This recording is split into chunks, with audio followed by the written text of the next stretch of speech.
You've been taught to believe that every thought that enters your mind belongs to you, that every fear, every worry, every memory is part of your identity.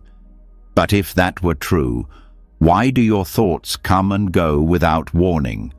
Why do they contradict each other, change their tone, vanish the moment you stop feeding them? The truth is simple. Your thoughts are visitors. Don't let them become your home. They arrive suddenly, like guests who show up uninvited. Some bring comfort, some bring chaos, and some track mud across the floor of your peace. But none of them were meant to stay forever. Somewhere along the way, though, you started giving them keys. You let anxiety move into your living room. You let old memories sleep in your bed. You let doubts wander through your halls as if they owned the place. But in Buddhism, the mind is a guest house, and you are the host. You choose who stays. You choose who leaves. You choose which voices get a seat at your table. When you forget this, your thoughts take over. But when you remember it, everything changes. Tonight, as these words sink in, something inside you will shift. The noise will soften. The grip of overthinking will loosen. You will start to see your thoughts for what they really are. Temporary visitors passing through the space of your awareness. Not truths, not commands, not you. And when tomorrow comes, you'll feel lighter, calmer, more in control, because you'll finally understand that peace isn't found by fighting your thoughts, but by watching them come and go without letting any single one turn into a permanent resident. This isn't just another message. This is the first step toward a quieter mind, a freer self, a life where thoughts pass like clouds instead of building storms inside you. Are you ready to reclaim your inner home? Let's begin. Before we move on, something subtle is already shifting inside you. A small awareness, a quiet recognition, a sense that the thoughts you once treated as absolute truth might not be as solid as they appeared. That small shift is the doorway. And once you walk through it, the entire landscape of your inner world changes. What comes next isn't theory, isn't philosophy floating in the clouds, but a deep look at how your mind has been built over years, brick by brick, thought by thought, often without your permission. What you're about to learn will not only help you understand your inner world, it will give you the power to redesign it from the inside out. The mind is not an empty space. It is full of structure. It has rooms, hallways, locked doors, open windows, dusty corners, and places you never visit anymore because the memories stored there make your chest tighten. Thoughts don't just pass through. When repeated, they settle, they stack. They arrange themselves into patterns, forming entire wings of a psychic house you live in without realizing you built it. This inner architecture is the foundation of your emotional life. It shapes the way you interpret reality, the way you see yourself, the way you react under pressure, the way you love, the way you fear, the way you breathe. Most people never question it. They live inside their mental home as if it were designed by fate, destiny, or chance. But the truth is far more empowering. The home you live in mentally is made of choices you didn't know you were making. Thought by thought, you formed internal rooms, and now you're going to learn how to redesign them consciously. Thoughts become structure through repetition. Every idea that returns again and again begins to carve a path, like footsteps across soft ground, forming a visible trail. The mind follows what is familiar. A single negative thought might pass through without leaving much behind, but a negative thought, repeated daily, starts to become a room of its own. You walk into this room without noticing you've entered it. You sit inside it. You feel its atmosphere, its lighting, its furniture. Some rooms feel bright and open. Others feel suffocating, built from painful beliefs you never questioned. To understand how thoughts occupy psychic real estate, you first have to understand how the brain saves energy. It loves shortcuts. If you think something often enough, "I'm not good enough," "people can't be trusted," "something bad will happen," the brain condenses it into a structure, a kind of mental habit that keeps replaying on its own. You don't choose to think it anymore. It appears automatically because the architecture is already built. These automatic thoughts are the walls you bump into whenever you try to move freely in life. They are the ceilings that make you believe you can't grow any taller. They are the narrow doorways that make you shrink yourself to fit through. Many people live inside a mental home built entirely from old fears, learned beliefs, and memories that no longer reflect who they are. They keep trying to change their feelings without changing the architecture that creates those feelings. To redesign your inner home, you must begin by noticing the patterns that have shaped it. Start with the rooms you visit the most, the recurring thoughts, the ones that echo at night, the ones that tighten your body, the ones you accept without questioning. Ask yourself what these thoughts have built inside you. Is there a room of worry where your mind rehearses worst-case scenarios? Is there a room of guilt decorated with regrets from years ago? Is there a room of comparison filled with stories about what others have that you don't? These rooms become familiar, so familiar that you stop seeing them as separate spaces you can leave. Every mental room has an emotional temperature. Some rooms feel cold, leaving you numb. Others feel too warm, overwhelming you until you want to run. Some feel crowded, packed with old conversations, imaginary arguments, fears of what people think, and assumptions about the future. Without noticing it, you walk from one room to another throughout the day, and each one influences how you speak, how you act, and how you treat yourself. The good news is that mental architecture is not permanent. It grows, shifts, changes when you do. When you start paying attention, you can see that many rooms were built on unstable foundations. Maybe a belief you formed at 8 years old still shapes your identity today. Maybe something someone said once became a permanent wall. Maybe a painful moment you survived became a whole wing of your inner house because the thought attached to it was repeated so many times that your mind carved it into stone. But stone can be broken. Walls can be replaced. Entire floors can be rebuilt. The mind is astonishingly plastic, and every day offers a chance to redesign the spaces you live in internally. The first step is awareness. Without awareness, you wander inside the same patterns, mistaking the feeling of a room for the truth about yourself. With awareness, you finally see the architecture. You see the hallways you walk without questioning. You see the doors you keep locked. You see the windows you've covered because you were afraid of the light. When you become aware, you also begin to notice which thoughts take up the most space. Not all thoughts have equal weight.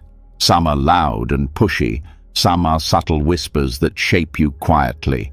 Some thoughts enter politely and leave quickly, while others barge in and make themselves comfortable in the living room of your mind.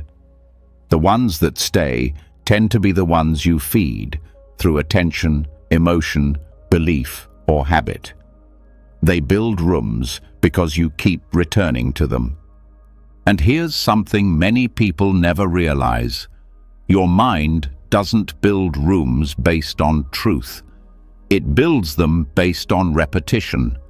A false belief repeated becomes a mental structure. A fear repeated builds a chamber of echoes. A worry repeated becomes a permanent corner where your mind returns automatically. This is why two people can experience the same event but live in completely different inner homes. The architecture isn't built from reality, it's built from interpretation. Redesigning your inner home begins by learning to question those interpretations. Instead of accepting every thought as a blueprint, you start evaluating whether it deserves to become part of the structure. If a thought says, "You're not capable," you examine it instead of letting it build another wall. If a thought says, "You will fail," you check whether that's based on evidence or fear. If a thought says, "People don't care," you look at your actual relationships instead of letting the thought create a room of loneliness. This process isn't about forcing positive thoughts. That approach is like painting over mold without fixing the underlying leak. The real work is structural. It means addressing the beliefs under your daily thoughts, the root assumptions that determine the shape of your inner home.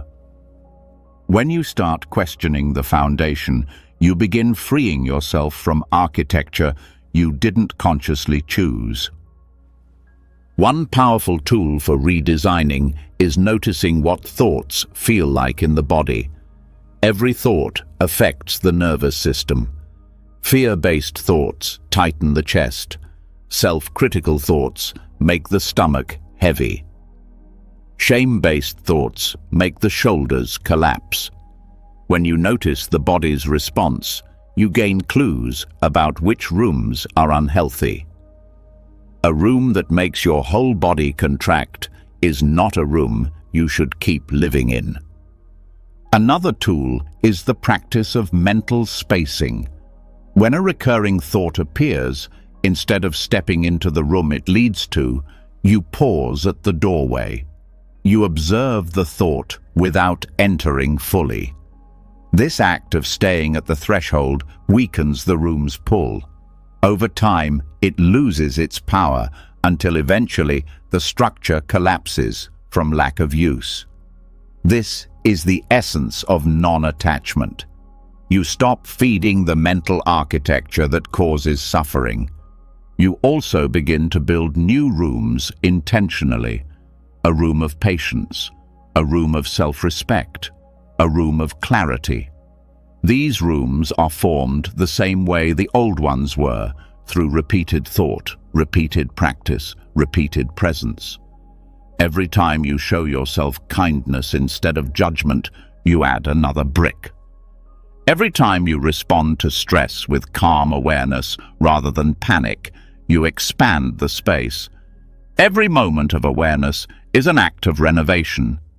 As you build these new rooms, something surprising happens. Old rooms lose their power. They may still exist, but you don't visit them as often. Their walls crack, their lights dim, their influence fades. This is how transformation happens, not by force, but by shifting where you place your attention. The architecture reorganizes itself according to the qualities you cultivate. With time, the mind becomes more open, spacious, a place you don't fear returning to. Instead of dark corridors filled with old fears, you begin to walk in brighter internal landscapes, rooms filled with clarity, acceptance, and calm. Eventually, you realize something profound. You aren't the structure, and you never were. You are the awareness that moves through it. You are the one who chooses which door to open, which room to leave behind, which thought deserves space, and which thought you let pass through without settling. Your inner home becomes a sanctuary instead of a prison, a place where thoughts come and go freely without building walls around you, a place where you can breathe, a place where you can rest, a place that reflects who you are becoming, not who you were taught to be. And once this understanding settles, you'll feel something you may not have felt in a long time, the sense that your mind is truly yours again. Before moving forward, something important needs to settle inside you. Now that you see how thoughts shape the very structure of your inner world, a deeper question rises on its own. If repeated thoughts build the rooms you live in, then why do the most disturbing ones show up at the worst possible moments? Why do the thoughts you least want suddenly become the loudest? Why do the ones you try to push away return with even more force? This next step takes us into a part of the mind that most people avoid but desperately need to understand. And once you grasp it, the entire relationship you have with intrusive thoughts will change completely. There is a strange truth about the mind. The thoughts you resist are the thoughts that stay.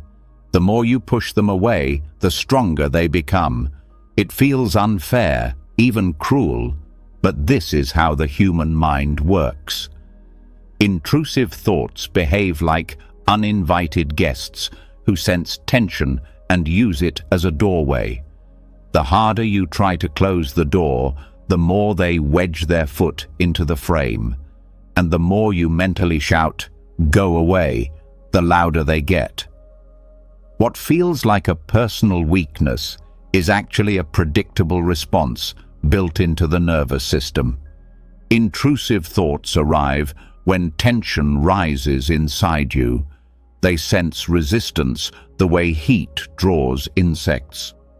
When the mind detects that something is being pushed down, it reacts by bringing it back up. Not because the thought is important, not because it is true, but because the mind is wired to keep things you resist in the spotlight. Suppression signals danger, and the brain pays extra attention to anything associated with danger. It marks it as relevant, even if it is nonsense. This is why the most irrational, disturbing, or embarrassing thoughts feel so sticky. Another layer beneath this is the brain's survival instinct. The mind is constantly scanning for threats, but it cannot tell the difference between an actual danger in the world and a thought you fear inside your head. When you react with fear to an intrusive thought, the mind thinks, "This must matter. This must be a threat." So it keeps bringing it back, not to torture you, but to protect you, even though the protection is misplaced. This misunderstanding between fear and thought creates a loop that keeps intrusive ideas alive long after they should have faded. When intrusive thoughts appear, most people respond with panic. They fight. They tighten their body. They try to replace the thought with something positive. They search for reassurance. They judge themselves for thinking it. But all these reactions feed the very thing they want to eliminate. A thought cannot survive on its own. It survives through attention and emotional charge. When you resist a thought, you give it power. When you fear it, you energize it. When you try to suppress it, you rehearse it mentally. This is why resistance is fuel. Buddhism teaches something radically different from what the typical mind instinctively does. Instead of fighting the thought, you welcome it softly. Not because the thought is good, not because you agree with it, but because welcoming removes resistance. And when resistance drops, the thought loses its grip. A thought without emotional charge is just noise, a harmless flicker of mind activity. It comes, it goes, and it leaves no trace behind. The act of welcoming can feel unnatural at first. The mind assumes that if you do not fight a troubling thought, the thought will take over.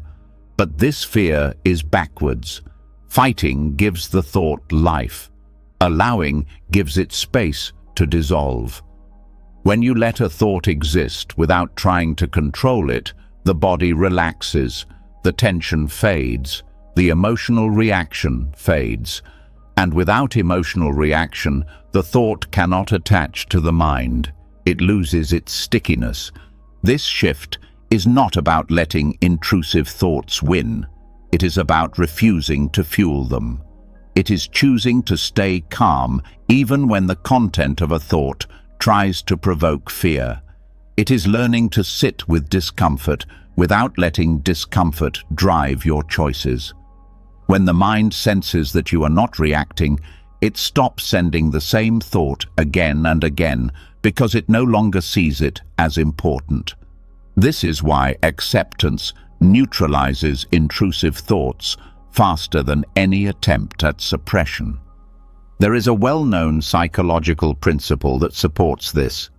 The more you try not to think about something, the more you think about it. This is not a failure of discipline, it is how attention works. When you monitor your mind to make sure a certain thought does not appear, you are already thinking about it indirectly. The monitoring itself becomes a form of rehearsal. You are activating the very neural pathway you're trying to avoid. This is why "don't think this" always becomes "think it again." A powerful part of Buddhist wisdom is learning to interrupt this cycle not by force, but by softness. When a thought appears, you acknowledge it the way you acknowledge a bird flying across the sky. You don't chase it. You don't analyze it. You don't wonder why it showed up. You simply let it pass. You understand it as an event, not a message, a piece of mental weather, not a personal truth. As soon as you stop personalizing the thought, it loses its intensity. Intrusive thoughts often feel personal because they arise from your mind, but their content is random. The brain generates thousands of thoughts a day, many of them meaningless. The mind throws out ideas, images, memories, fears, and fragments of imagination constantly.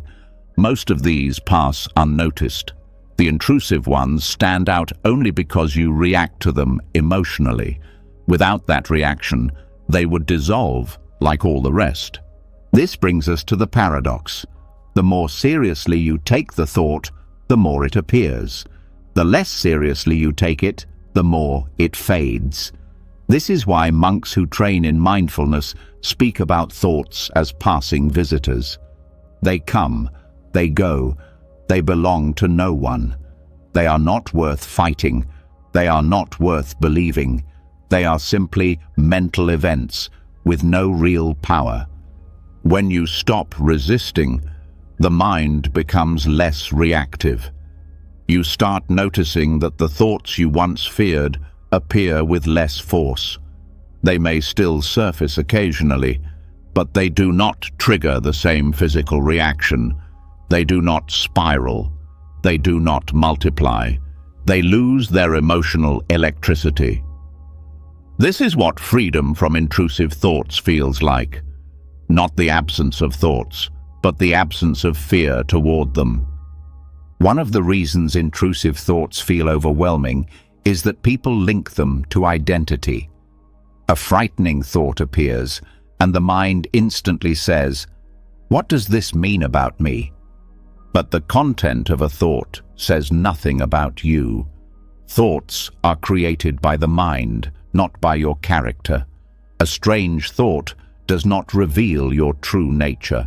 A scary thought does not reveal hidden desires.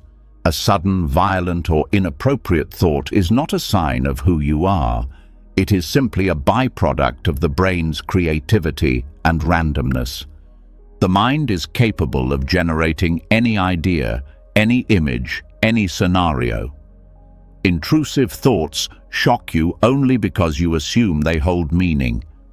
When you remove that assumption, the shock fades. The thought becomes less dramatic. It becomes neutral. This is where power returns to you. You no longer react as if the thought is a reflection of your inner truth. You see it as a temporary mental glitch, and once the meaning is removed, the fear dissolves. Another important part of this phenomenon is the role of emotional memory. If a thought has scared you before, your brain stores that reaction. When a similar thought arises, the stored emotional memory activates automatically, making the thought feel powerful even if it isn't. This is why intrusive thoughts seem repetitive. They follow the paths of old fears. But the moment you break the emotional association, the repetition weakens. One of the most effective ways to break this cycle is through non-judgmental awareness. When you label a thought as bad, dangerous, or unacceptable, you increase its power. When you simply acknowledge it as a thought, the charge diminishes. The mind does not cling to what you do not label. Labels create identity. Identity creates attachment. Attachment creates suffering. Removing the label removes the chain. Breathing also plays a crucial role. Intrusive thoughts thrive in a tense body. When you breathe shallowly, your nervous system becomes alert and sensitive, making thoughts feel sharper. When you breathe deeply and slowly, you shift the nervous system into a calmer state, where intrusive thoughts lose intensity. This change in physiology directly weakens the thought's impact. Another key practice is internal permission. Instead of trying to block a thought, you allow it to appear without resistance. You say internally, "This thought can be here." Those words may feel strange, but they are powerful. Permission removes urgency. It tells the mind there is no emergency, and when the mind senses safety, intrusive thoughts lose their foundation. They cannot survive without tension. There is also strength in curiosity. When a thought appears, you explore how it feels without trying to change it. You observe where it lands in the body. You observe the sensations it triggers. You observe the speed of your breath. This gentle attention breaks the cycle of fear. You become the observer rather than the participant. The thought becomes a temporary visitor, not a permanent tenant. Eventually, you start to experience something liberating, the presence beneath the thought. The awareness that notices the intrusive idea is untouched by it. This awareness is not disturbed. It is open, calm, spacious. When you rest in this awareness, the content of the mind cannot overwhelm you. You see that thoughts pass, but awareness remains. This is one of the deepest Buddhist insights. You are the space, not the visitors. As you gain mastery over this, intrusive thoughts become less threatening. Even when they arise, you don't feel trapped. You know exactly what to do. Nothing. No fighting, no analysis, no suppression. You let the thought exist without resistance, and it fades naturally. This skill becomes stronger over time, until intrusive thoughts lose their power entirely. What was once frightening becomes ordinary. What once controlled your emotions becomes background noise. What once felt overwhelming becomes manageable. You begin to trust yourself around difficult thoughts. You begin to trust your ability to let them pass. You begin to trust the nature of your own mind, fluid, impermanent, ever-changing. And now that you understand why intrusive thoughts show up when you resist them, your relationship with them begins to transform. Instead of being pulled into their intensity, you step back into the freedom of awareness. You reclaim your authority over your inner world. You learn to host thoughts without letting them stay. And from this place, you will be ready for what comes next. Before moving forward, something subtle has already begun to reveal itself. Now that you understand how resistance feeds intrusive thoughts, a deeper truth becomes impossible to ignore. If a thought gains power simply because you react to it, then what does that say about your relationship to thoughts in general? Why does one thought pass quietly while another shakes your entire sense of self? Why does a random idea feel harmless one moment but threatening the next?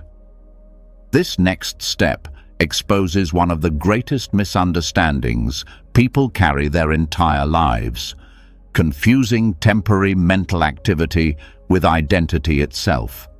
And once this confusion dissolves, an enormous amount of suffering dissolves with it.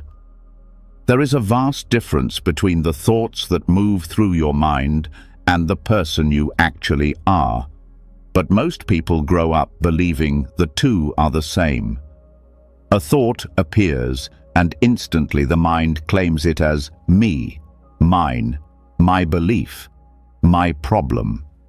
Without questioning it, identity fuses with thought. This fusion is the root of emotional pain, insecurity, shame, fear, and self-doubt. When you mistake a passing mental event for a personal truth, life becomes heavy. When you finally learn to separate thought weather from identity, life becomes lighter in ways you never expected. Thoughts are like shifting conditions. They rise, change shape, intensify, weaken, break apart, and fade. Some are bright, some are stormy. Some pass so quickly they barely register. Others linger like heavy air. None of them remain permanently, yet people treat these shifting conditions as if they define the essence of who they are. If the mind produces anger, the person says, "I am angry." If the mind produces doubt, the person says, "I can't trust myself." If the mind produces insecurity, the person concludes, "Something is wrong with me." But the thought is only a condition, not a character trait. The human mind is incredibly active. It processes memory, imagination, emotion, planning, perception, and old internal habits all at once. It releases thoughts the way the heart releases beats. Some thoughts are clear reflections of present moment reality. Others are echoes of old wounds. Others come from fear, uncertainty, cultural conditioning, or simple mental randomness. Treating all thoughts as identity is like treating every gust of wind as a message about who you are.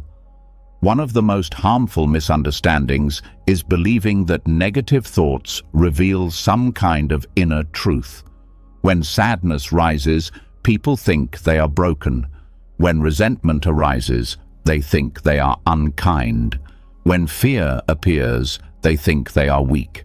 But the presence of a thought does not reflect your nature. It reflects your current mental weather, and weather changes. It always changes. The only constant is the sky beneath it, the awareness that observes. Once you realize this difference, a profound shift takes place. You begin to see that you have never been defined by your thoughts. You have only been caught in them. You have never been the storms. You've only been standing under them. This understanding frees you from the need to control your thoughts because you no longer interpret them as personal attacks. When a storm crosses the sky does not panic. The sky does not argue. The sky does not fight. It simply allows the storm to pass. Awareness functions the same way. Many people suffer not because their thoughts are painful, but because they attach meaning to them. If an anxious thought passes, they treat it as a sign of failure. If a self-critical thought appears, they treat it as evidence. If an intrusive thought arises, they take it as an identity marker. This interpretation is what causes suffering, not the thought itself. A thought is just an event. The meaning is optional. Thought weather affects everyone. Even the calmest people experience fear, doubt, irritation, and insecurity. Even the wisest monks experience wandering thoughts, strange ideas, sudden memories, and emotional reactions. The difference is not the content of their thoughts, it is the relationship they have with them. They see thoughts as passing conditions, not personal definitions. They allow thoughts to come and go without attaching a story to each one, and because they do not cling to thoughts, the thoughts cannot cling to them. When someone confuses thought weather with identity, the emotional consequences can be extreme. A moment of jealousy becomes, "I am a jealous person." A moment of fear becomes, "I am weak." A moment of confusion becomes, "I can't trust myself." This self-labeling is a silent form of self-punishment.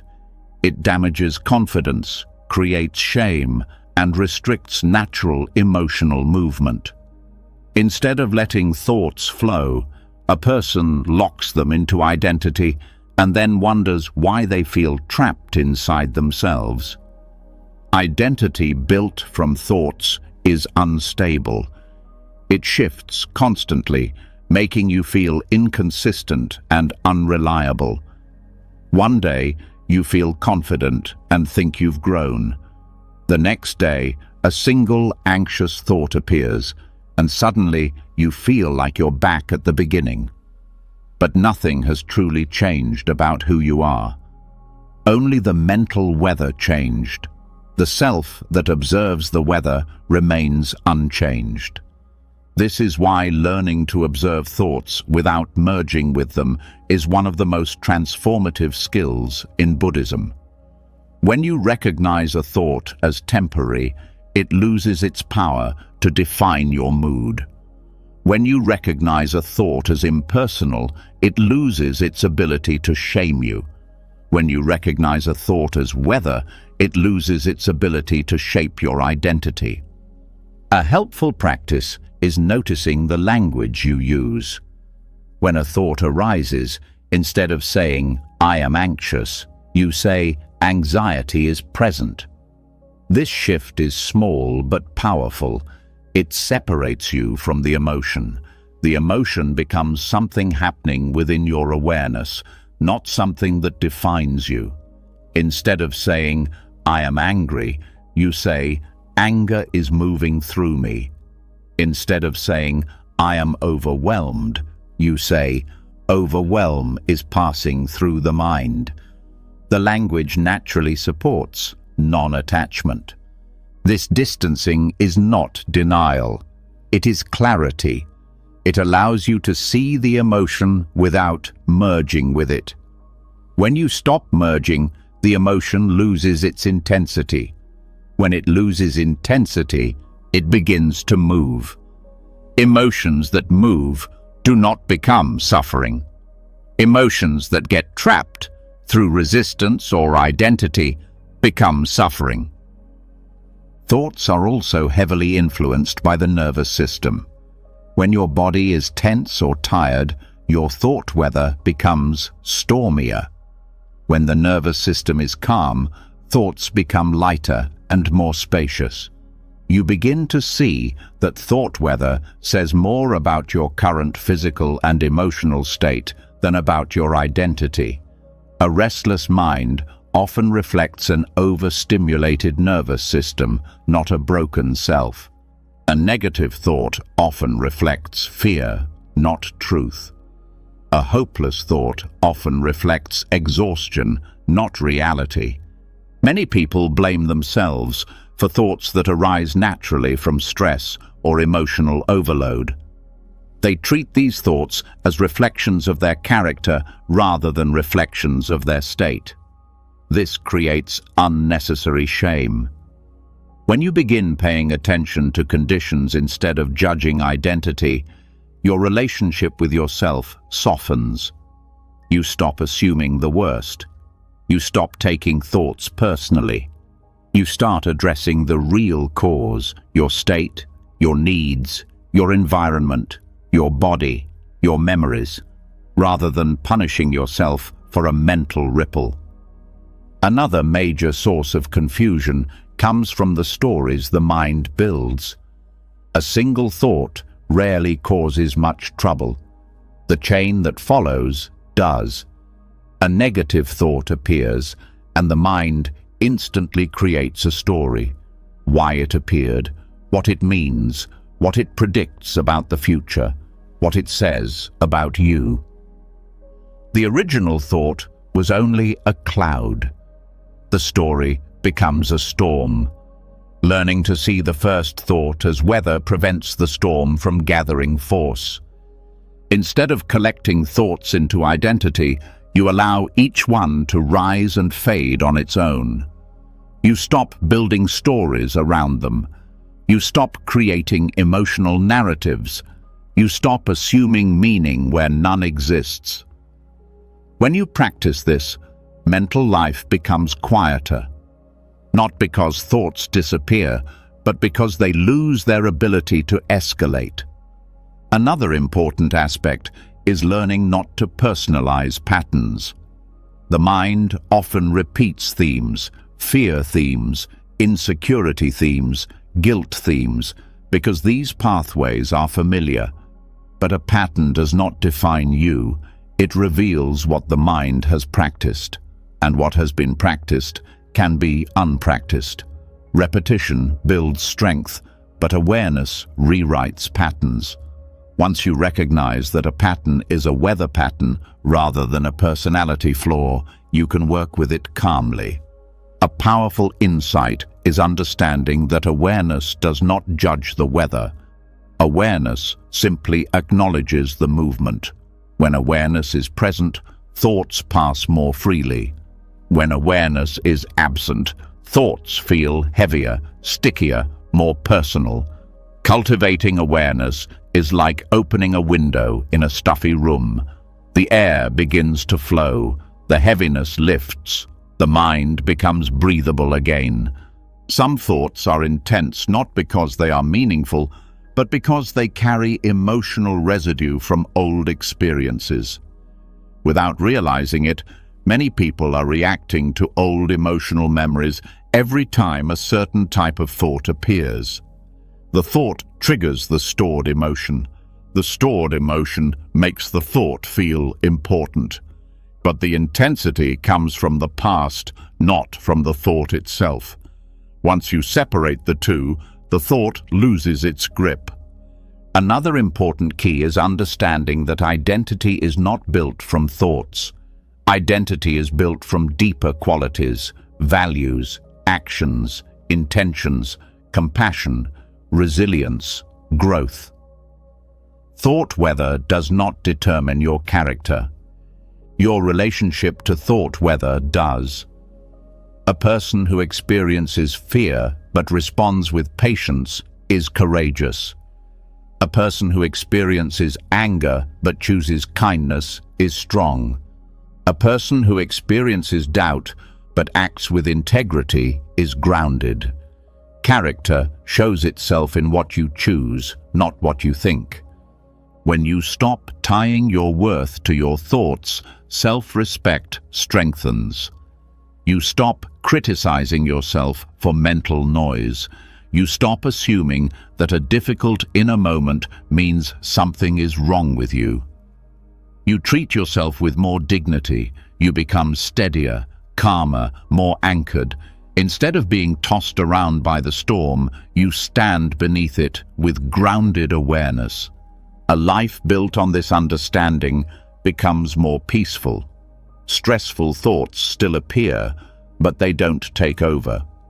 Old fears may rise, but they don't define you. Emotional waves may move through you, but you don't drown in them. You navigate your inner world with clarity instead of confusion. You respond instead of react. You understand instead of fear. Eventually, you reach a place within yourself where you can say, with genuine confidence, "Thoughts are passing through the mind, but they are not who I am." This statement becomes a lived truth, not just an idea. Your relationship with your inner world transforms. Your self-image stabilizes. Your emotional life becomes more fluid. You stop trying to control the weather. You start living as the sky. And now that you understand how to live under a changing inner sky without losing yourself, you are ready to continue deeper into the nature of the mind.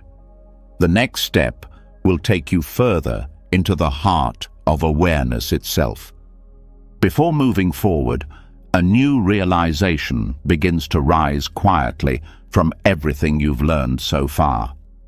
Once you see thoughts as visitors instead of identity, once you understand how they come and go like shifting weather, a deeper question naturally appears.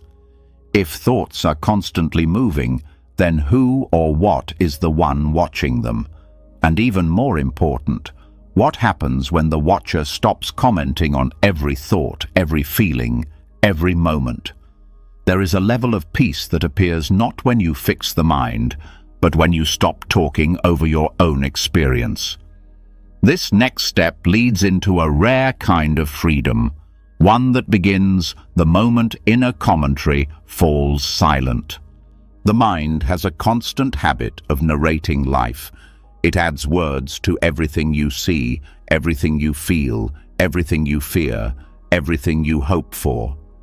This inner commentary creates a sense of control, because the mind believes naming things helps protect you. But this narration is also the main reason you feel mentally tired, emotionally overwhelmed, or disconnected from the present. The commentary is endless, and the more pressure you experience, the louder it becomes. Inside the mind, there is a commentator that speaks without being invited. It describes situations, judges people, analyzes possibilities, reviews mistakes, predicts danger, and explains experiences even when no explanation is needed. The mind thinks in order to feel secure, but the constant narrating becomes a weight. When you begin to notice how much the mind narrates, you also begin to see how much energy is lost in this habit. The commentary becomes a background noise you never questioned, but once you see it, it becomes clear how exhausting it really is. One of the reasons inner narration feels so automatic is that it formed as a survival strategy early in life. Children learn to explain their surroundings because it helps them predict what might happen. But as you grow older, the environment becomes safer than the mind assumes, yet the commentary continues out of habit. This leads to a mind that is always busy even when nothing is wrong, always talking even when silence would bring clarity. Most people have never gone a single hour without narrating their reality. This constant noise becomes the invisible tension behind many emotional struggles. A powerful shift happens when you start reducing this inner narration. You begin to see life directly instead of through the mind's commentary. You begin to feel sensations without needing to describe them. You begin to experience moments without judging them. You discover an awareness that doesn't need words to understand what is happening. This non-conceptual awareness is one of the deepest experiences in Buddhism because it reveals a dimension of mind that exists beneath thinking. It is not empty or dull, it is peaceful, alert and clear. When the narration slows, you notice things the mind normally covers with words. Colors feel richer, sounds feel sharper, movements feel smoother. Your body relaxes because it is no longer reacting to constant mental descriptions. The tension that came from internal chatter begins to loosen. The nervous system shifts from alertness into calm presence. Even simple activities begin to feel lighter because you are no longer carrying the added weight of the inner narrator. The more you reduce commentary, the more you see how much suffering comes from the stories the mind adds to experience. Pain itself is manageable, but the story, "This will last forever," makes it unbearable. Sadness itself is natural, but the story, "Something is wrong with me," creates shame. Mistakes are human, but the story, "This defines me," creates insecurity. The narration multiplies suffering by turning moments into judgments. Silence removes this added layer. Silence is not the absence of thought, it is the absence of unnecessary commentary. You don't need the mind to tell you that you are walking while you walk, breathing while you breathe, seeing while you see. Awareness already knows. When the inner narrator steps back, awareness takes the lead. This awareness does not divide experience into good or bad. It simply recognizes what is present without adding labels. This recognition is clean, peaceful, and freeing. When narration becomes quieter, emotional regulation becomes easier. The mind often creates emotional turbulence by talking excessively about feelings. It describes fear in detail, which keeps fear alive. It reviews sadness repeatedly, which deepens sadness. It brings anger back into focus, making anger last longer. Without narration, feelings rise and fall naturally. They process faster because the mind is not feeding them with words. You begin to see that emotions only last long when the commentary keeps them active. Another important shift is the way silence reduces self-criticism. Much of self-judgment is created by mental commentary. The inner voice that compares, evaluates, and criticizes every action. When that voice slows, self-judgment weakens. You begin to treat yourself with more kindness, simply because you stop hearing the internal critic so often. Silence becomes a doorway to self-respect.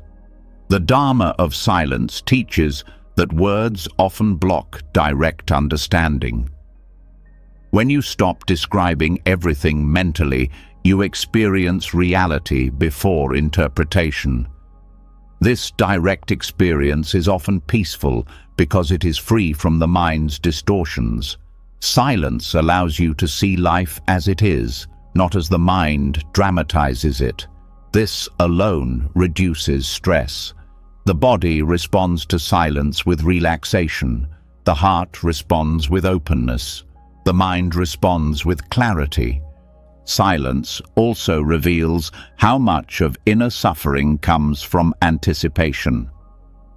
Most internal narration is focused on what might happen next, rehearsing conversations, predicting outcomes, imagining danger. This anticipation creates stress long before anything has happened.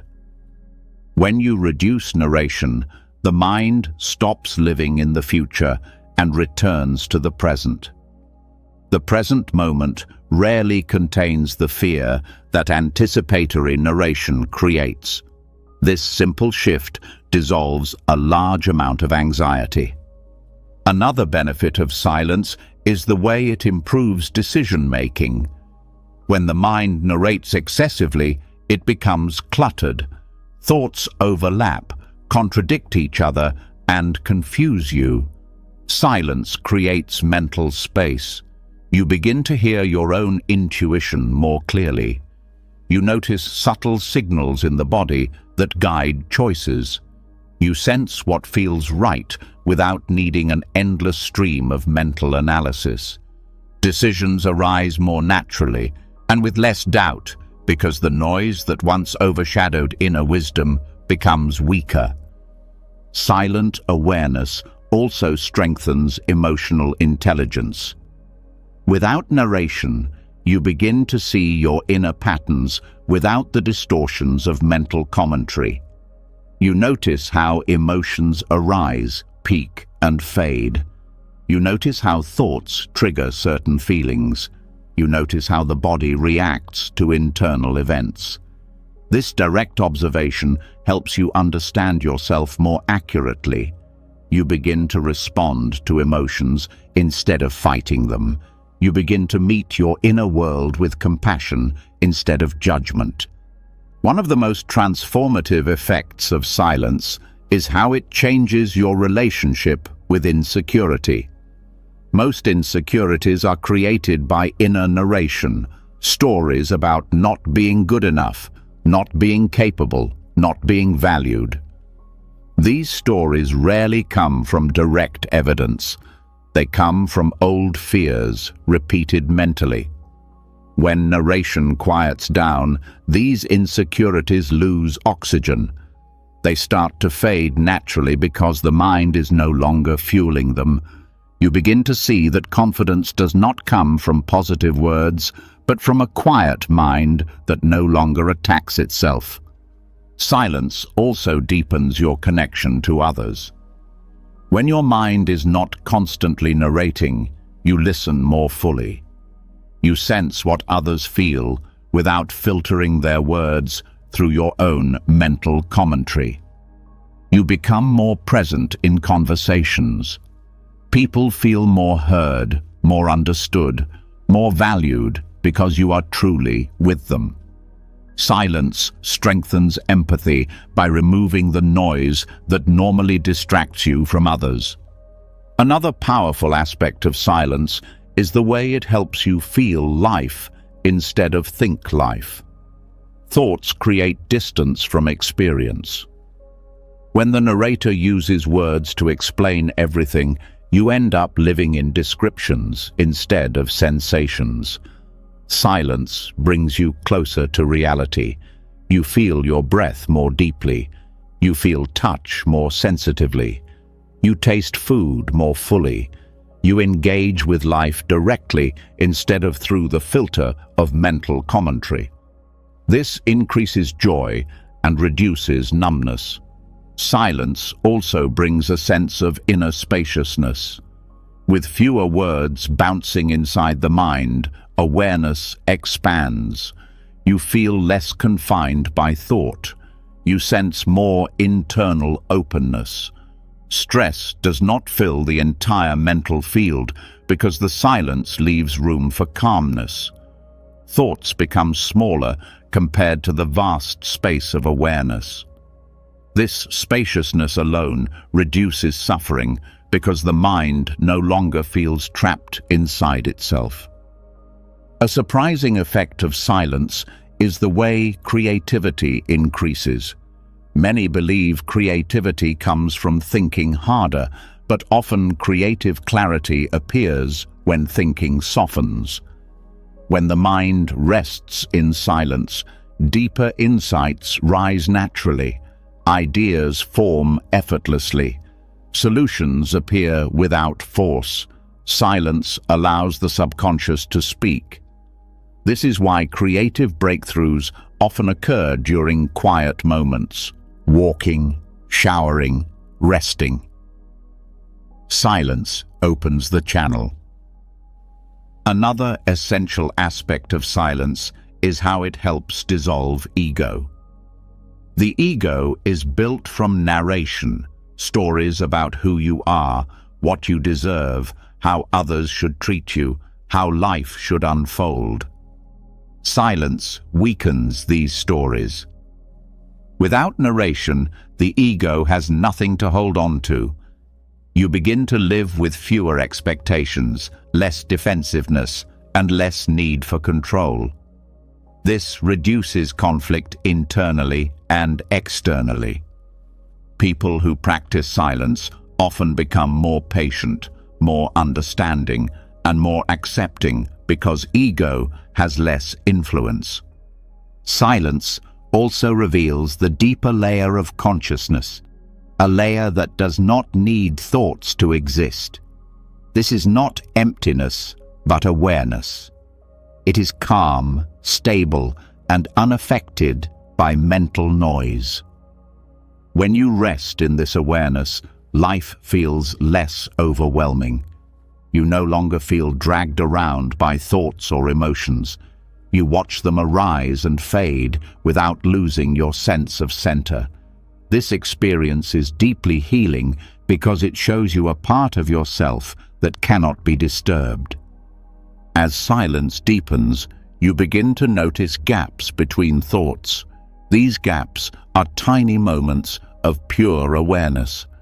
Over time, the gaps grow longer. You begin to rest in these gaps more often. This resting is the true essence of peace. It does not require eliminating thoughts. It simply requires not filling every moment with unnecessary narration. The silence becomes natural, not forced. It becomes something you start to prefer over mental chatter. Eventually, silence becomes a companion. It brings clarity where narration brought confusion. It brings calm where narration brought tension. It brings presence where narration brought distraction. It brings truth where narration brought assumption. You begin to trust silence more than the stories in your mind. This trust becomes the foundation of inner peace. And now that the doorway to silence has opened and you've begun to understand the power of reducing mental commentary, you are ready for the next stage of insight, a stage where even deeper layers of the mind begin to reveal themselves. Before stepping forward, something deeper begins to surface from what you've learned so far. Once the inner narration grows quieter, once the constant mental storytelling fades into the background, another layer becomes easier to sense, one that has been influencing you far longer than you realized.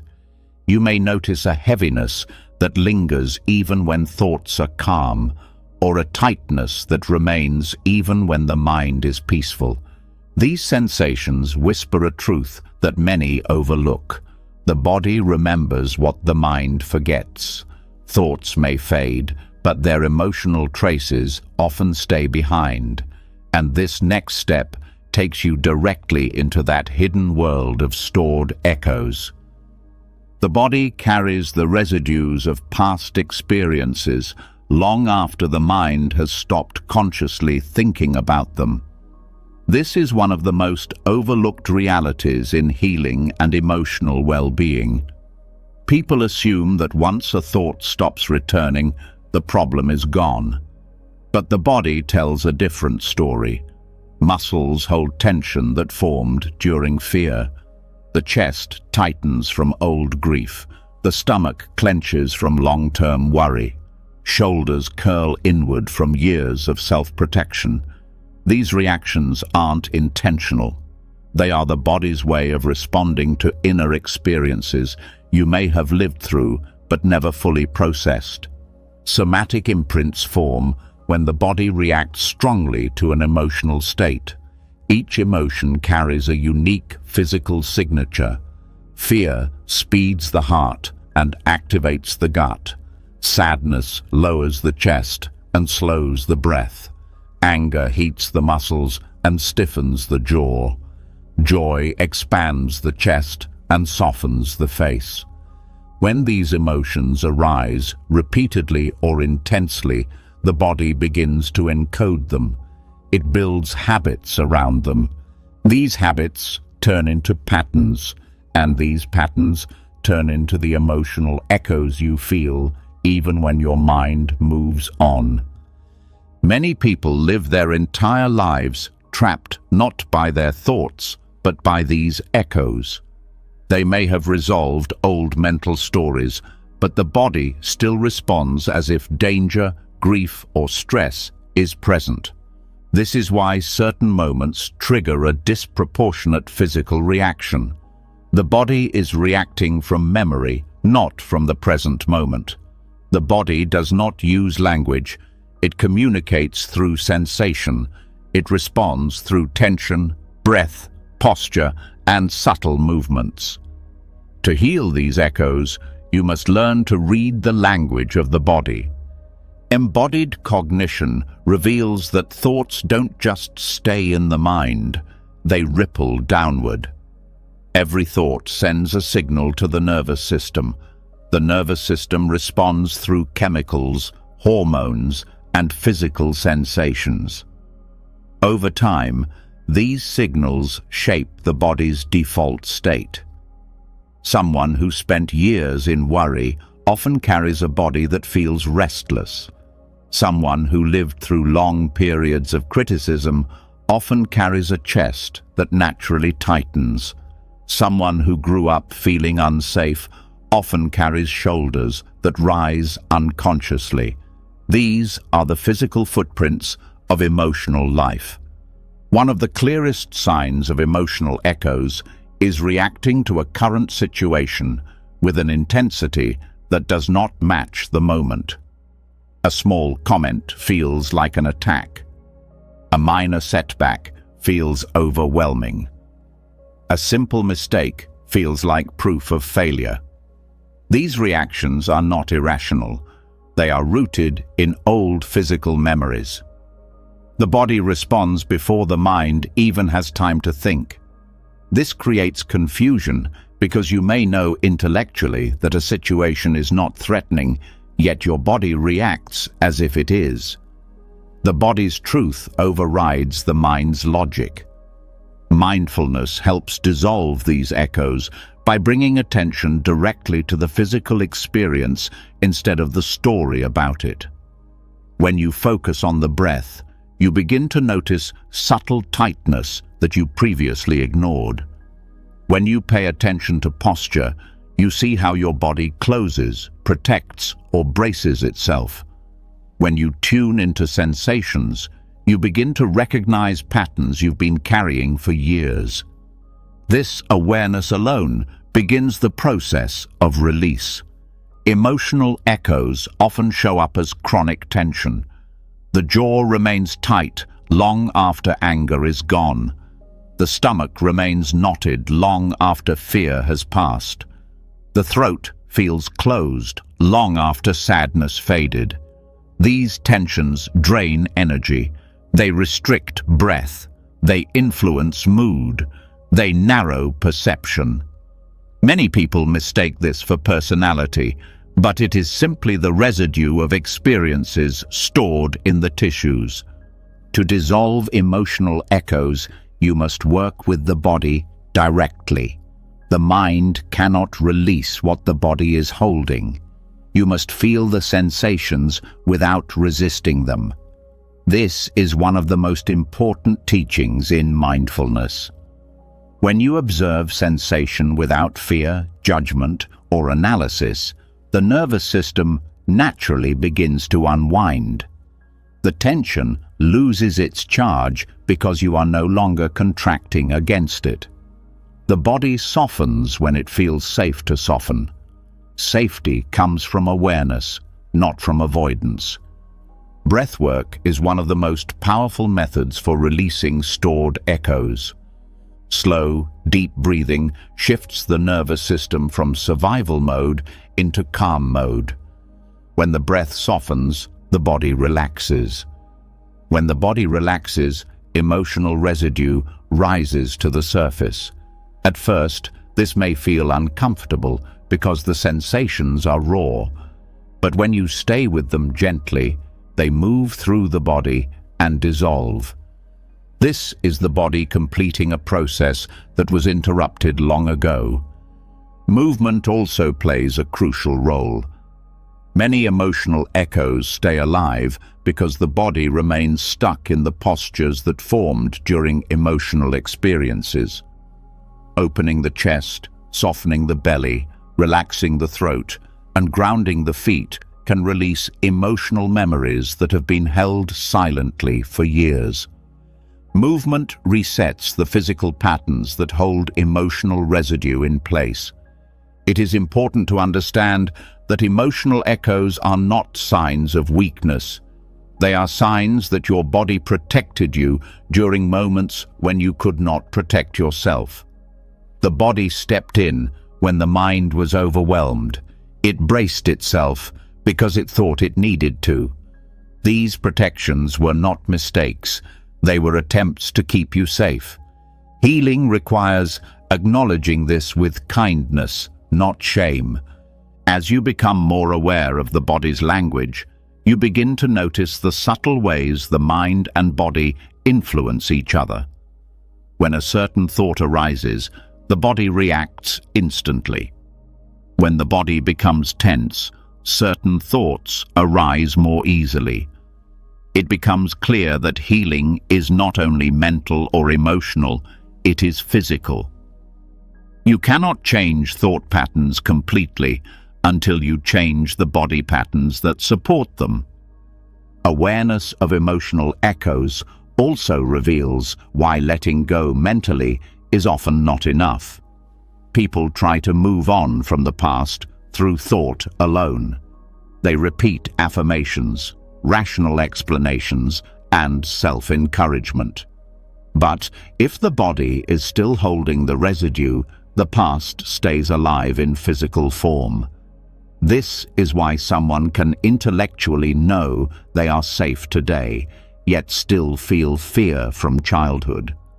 The body has not updated its information.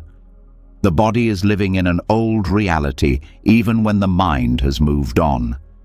To update the body, you must introduce new experiences of safety. When you breathe slowly, you tell the body that danger has passed. When you relax your muscles intentionally, you tell the body it can release its guard. When you sit with uncomfortable sensations without resisting them, you show the nervous system that it no longer needs to react with fear.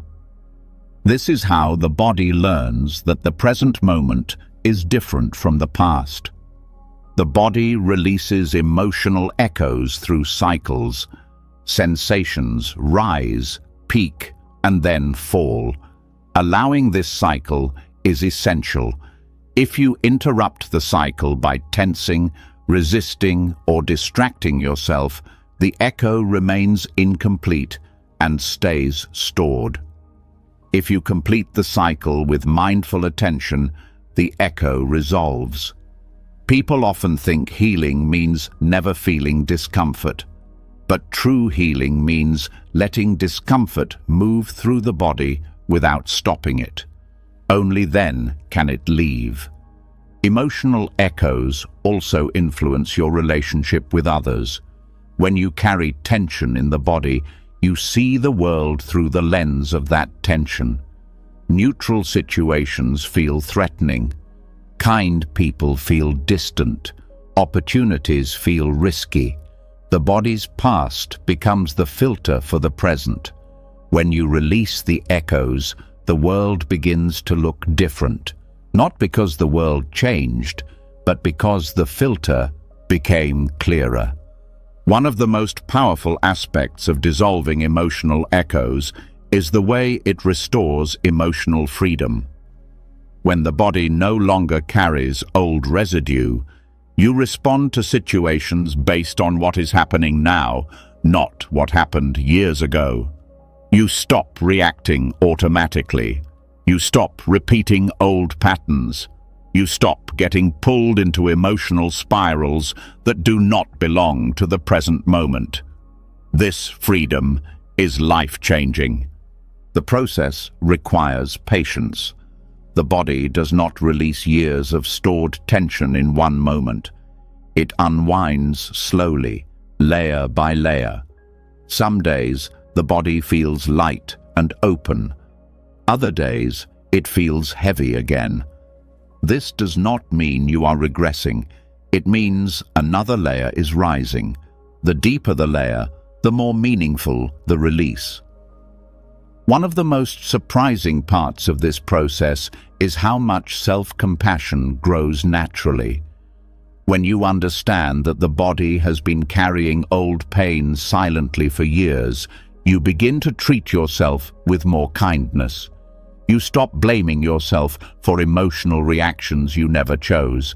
You stop criticizing yourself for fear that was stored before you had the tools to handle it. Compassion becomes a natural response. The body also becomes a guide. It alerts you when something needs attention. Tightness in the chest may indicate unresolved sadness. Pressure in the belly may reflect worry. Heat in the face may reflect anger. Instead of ignoring these signs, you begin listening to them. The body shows you where you need to heal. Awareness shows you how to heal.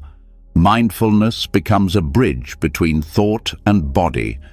By observing sensation without judgment, you create space for echoes to rise and fall naturally. This process strengthens your relationship with yourself. You become more grounded, more present, more emotionally stable. The body begins to feel like a safe place again instead of a storage unit for old pain. Over time, the emotional echoes fade. The tension loosens. The breath deepens. The body grows softer. You begin to feel lighter, not only in the mind, but in the physical sense. Stress no longer grips you as easily. Old triggers lose their intensity. New experiences enter without being filtered through old pain. The body becomes aligned with the present moment. When both the mind and body release the past, something extraordinary happens.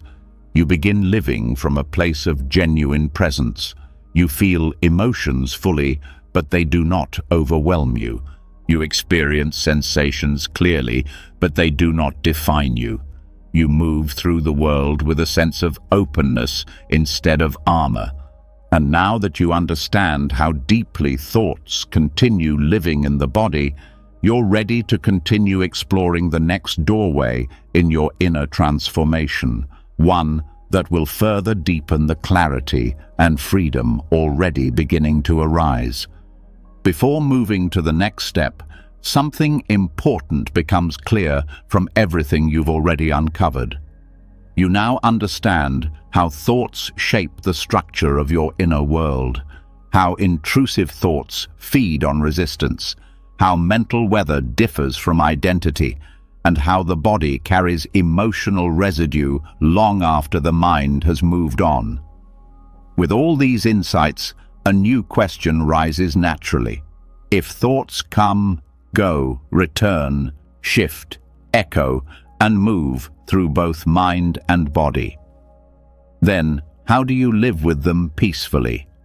How do you create inner space without becoming overwhelmed? And how do you set boundaries with your own mind without turning every thought into a battle?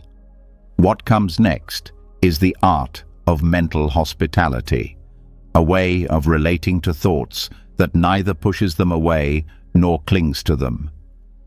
It is a balanced approach rooted in Buddhist wisdom, one that allows the mind to remain open while still maintaining inner order.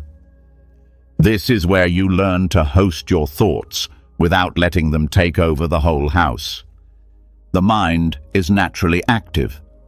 Thoughts arise on their own, shaped by memory, sensation, environment, and unconscious patterns. You cannot stop the mind from producing thoughts, just as you cannot stop the heart from beating. But the problem begins when you treat every thought as a threat or as something you must obey. This creates inner conflict. You start fighting yourself, rejecting your own mind, tightening against your own experience.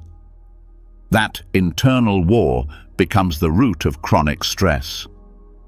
Mental hospitality is about shifting this relationship. Instead of rejecting or suppressing thoughts, you learn to meet them with calm neutrality. You recognize that thoughts are not enemies. They are mental events.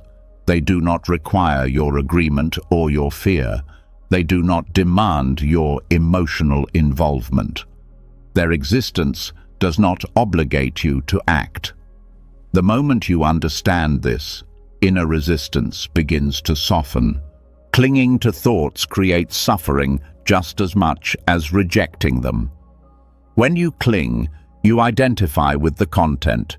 You build emotional attachment, stories, fears, or hopes around it. The thought becomes heavy because you treat it as important. When you reject a thought, you add tension. You push against it, creating inner pressure. The thought becomes heavier because you treat it like a threat.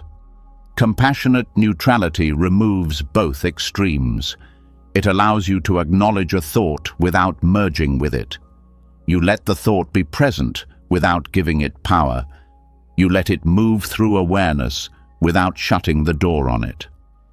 The mind becomes a space where thoughts can pass freely without getting stuck.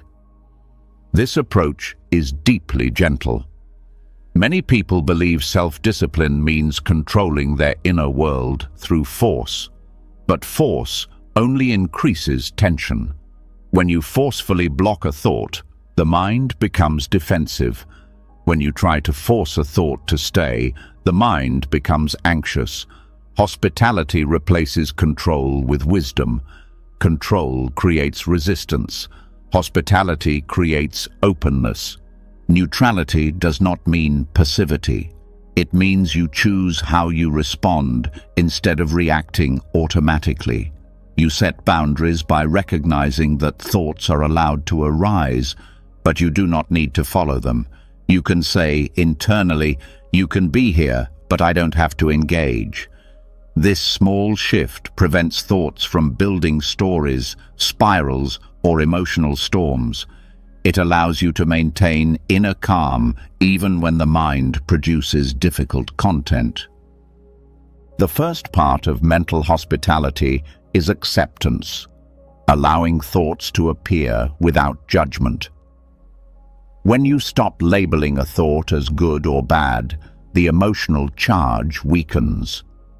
Many thoughts become heavy only because of the labels attached to them. When you remove the label, the thought becomes neutral. You no longer feel the need to defend yourself from it. Acceptance is the doorway through which peaceful awareness begins. The second part is space. Space means you don't crowd your mind with reactions, stories, or assumptions about a thought. You allow distance between awareness and mental activity. When there is space, thoughts move more freely. They do not collide with each other or get tangled in emotional narratives. When there is space, the mind does not feel cramped or suffocated. You feel internally spacious, grounded, and still. The third part is compassion. Compassion means you treat your thoughts the way you would treat a guest who shows up unexpectedly, not with hostility, not with fear, but with gentle firmness. You acknowledge their presence. You offer them a seat without letting them take over the entire house. Compassion prevents you from attacking yourself for having certain thoughts. It prevents shame from forming. It prevents the mind from becoming a battlefield. Compassion softens everything it touches. One common misunderstanding is thinking that boundaries mean shutting the door. But inner boundaries are not walls. They are gentle guidelines.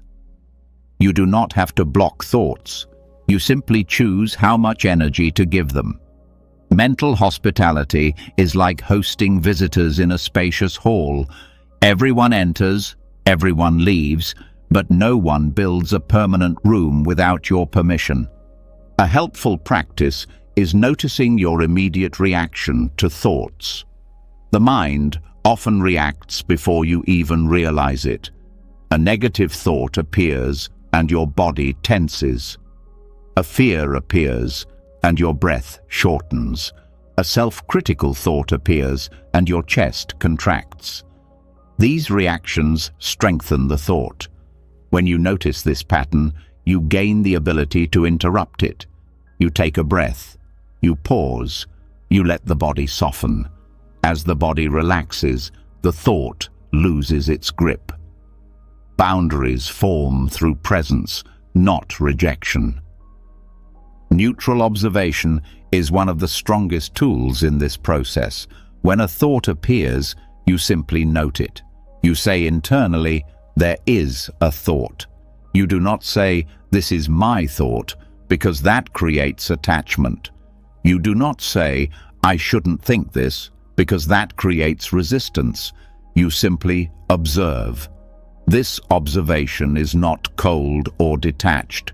It is calm, balanced, and compassionate. Observation without judgment allows thoughts to rise and fall naturally. Mindfulness transforms mental hospitality by slowing the pace at which thoughts capture your attention. Normally, thoughts hook you within seconds. You enter their story automatically. Mindfulness helps you pause long enough to recognize the moment the hook appears. This awareness alone weakens old patterns. When you can notice a thought without grabbing onto it, the thought loses its influence. This is boundary setting at its most subtle and powerful. Another essential aspect is learning to host discomfort without collapsing under it. Many thoughts return because the emotional sensations attached to them feel intolerable. The mind tries to escape the feeling by pushing the thought away or analyzing it. But discomfort reduces faster when you stay present with it. You let the sensation rise without resisting. You let it fall without chasing relief. This patience teaches the nervous system that discomfort is temporary and survivable. Once the body learns this, the mind stops creating repetitive thoughts around discomfort. One of the deepest forms of mental hospitality is allowing thoughts to exist without needing to fix them. The mind often treats thoughts as problems. It feels responsible for solving them. But not all thoughts need solutions. Some thoughts are echoes, some are habits, some are emotional dust stirred up by old memories. Some are simply mental noise. When you stop trying to fix every thought, the mind relaxes. When the mind relaxes, clarity naturally emerges. Compassionate neutrality also requires recognizing that you do not control which thoughts appear. They arise from a combination of memory, biology, and conditioning. You only control how you respond. This realization removes guilt. You stop blaming yourself for the content of your mind. You stop judging yourself for what appears. You understand that thoughts are not choices, they are events. And events come and go. Boundaries become easier when you stop personalizing thoughts. Instead of treating a thought as a reflection of you, you treat it as activity within you. This subtle reframe reduces shame, reduces fear, and reduces emotional attachment. The thought becomes an experience instead of a definition. This shift gives you the emotional freedom to let the thought pass. Mental hospitality also prevents emotional buildup. When you reject thoughts, they accumulate pressure. When you cling to thoughts, they become heavier. Saying, "Yes, you can be here," allows the mind to breathe. Thoughts pass quicker because they encounter no resistance. Hospitality is not submission, it is wisdom. You choose not to feed the cycle that keeps thoughts alive. An essential part of setting boundaries is noticing the difference between participation and witnessing. Participation means you enter the thought and get pulled into its story. Witnessing means you stay anchored in awareness while the thought moves through the mind. When you witness, you maintain stability. When you participate, you lose center. Training the mind to witness instead of participate is one of the most liberating practices in Buddhism. Another key element is understanding that neutrality is strength, not indifference. Indifference pushes thoughts away with coldness. Neutrality allows them to exist without absorbing them. Neutrality is warm, open, patient, and kind. It is the middle path between clinging and rejection. It is balance. Compassion plays a major role because many thoughts arise from old pain. When you reject them harshly, you reject old parts of yourself. When you meet them with compassion, you soften those parts instead of wounding them further. Compassion helps integrate experiences rather than fight them. This creates deeper healing. Mental hospitality transforms relationships too. When you practice neutrality toward your own thoughts, you naturally become more patient with others. You stop reacting impulsively. You listen more deeply. You speak with more clarity. You respond with emotional maturity instead of reactivity. Inner neutrality becomes outer calm. Setting boundaries also means knowing when not to follow certain thoughts. Some thoughts lead to worry spirals. Some lead to self-criticism. Some lead to obsessive loops. Neutrality helps you see these patterns clearly. When you recognize a pattern, you choose not to engage. You let the thought pass. This is an act of inner leadership, guiding your attention rather than letting habits take control. Another useful practice is grounding attention in the body. When thoughts feel overwhelming, shifting focus to breath or physical sensation stabilizes awareness. The body anchors you in the present. Thoughts lose their intensity when you return to sensation. Boundaries become easier because the mind is no longer the only place you live. Mental hospitality also reduces fear of the mind. When you learn to welcome thoughts gently, the mind becomes less threatening. You stop fearing your inner world. You stop fearing difficult thoughts. You stop fearing discomfort. This inner courage allows you to experience life with more confidence. You no longer need to hide from your own mind. Over time, mental hospitality becomes a natural way of being. The mind feels less chaotic because you stopped turning every thought into a conflict. The inner world feels more peaceful because you allow thoughts to pass freely. Emotional stability increases because you stop reacting to every mental event. You become more grounded, centered, and aware. Through this practice, you discover that peace is not the absence of thought. Peace is the absence of resistance. It is the presence of gentle boundaries that allow you to be with your mind without being controlled by it. You realize that your inner home can hold thoughts without inviting chaos. You realize that neutrality is a form of strength. You realize that compassionate awareness gives you freedom no amount of control ever could. And now, With this understanding of mental hospitality rooted within you, you are ready to step into the next part of this journey, one that reveals how thoughts shape destiny itself and how shifting your inner patterns changes the course of your entire life. Before moving forward, the pieces of understanding you've gathered so far begin to form a much clearer picture. You've seen how thoughts shape inner space, how resistance intensifies intrusive ideas, how identity gets tangled with passing mental weather, how the body stores emotional residue long after the mind has moved on, and how compassionate neutrality softens the entire inner world. With all of that in place, something deeper becomes undeniable. Your mind is not only shaping your present, it is shaping who you are becoming. This realization carries weight. It carries responsibility. It carries a quiet sense of power.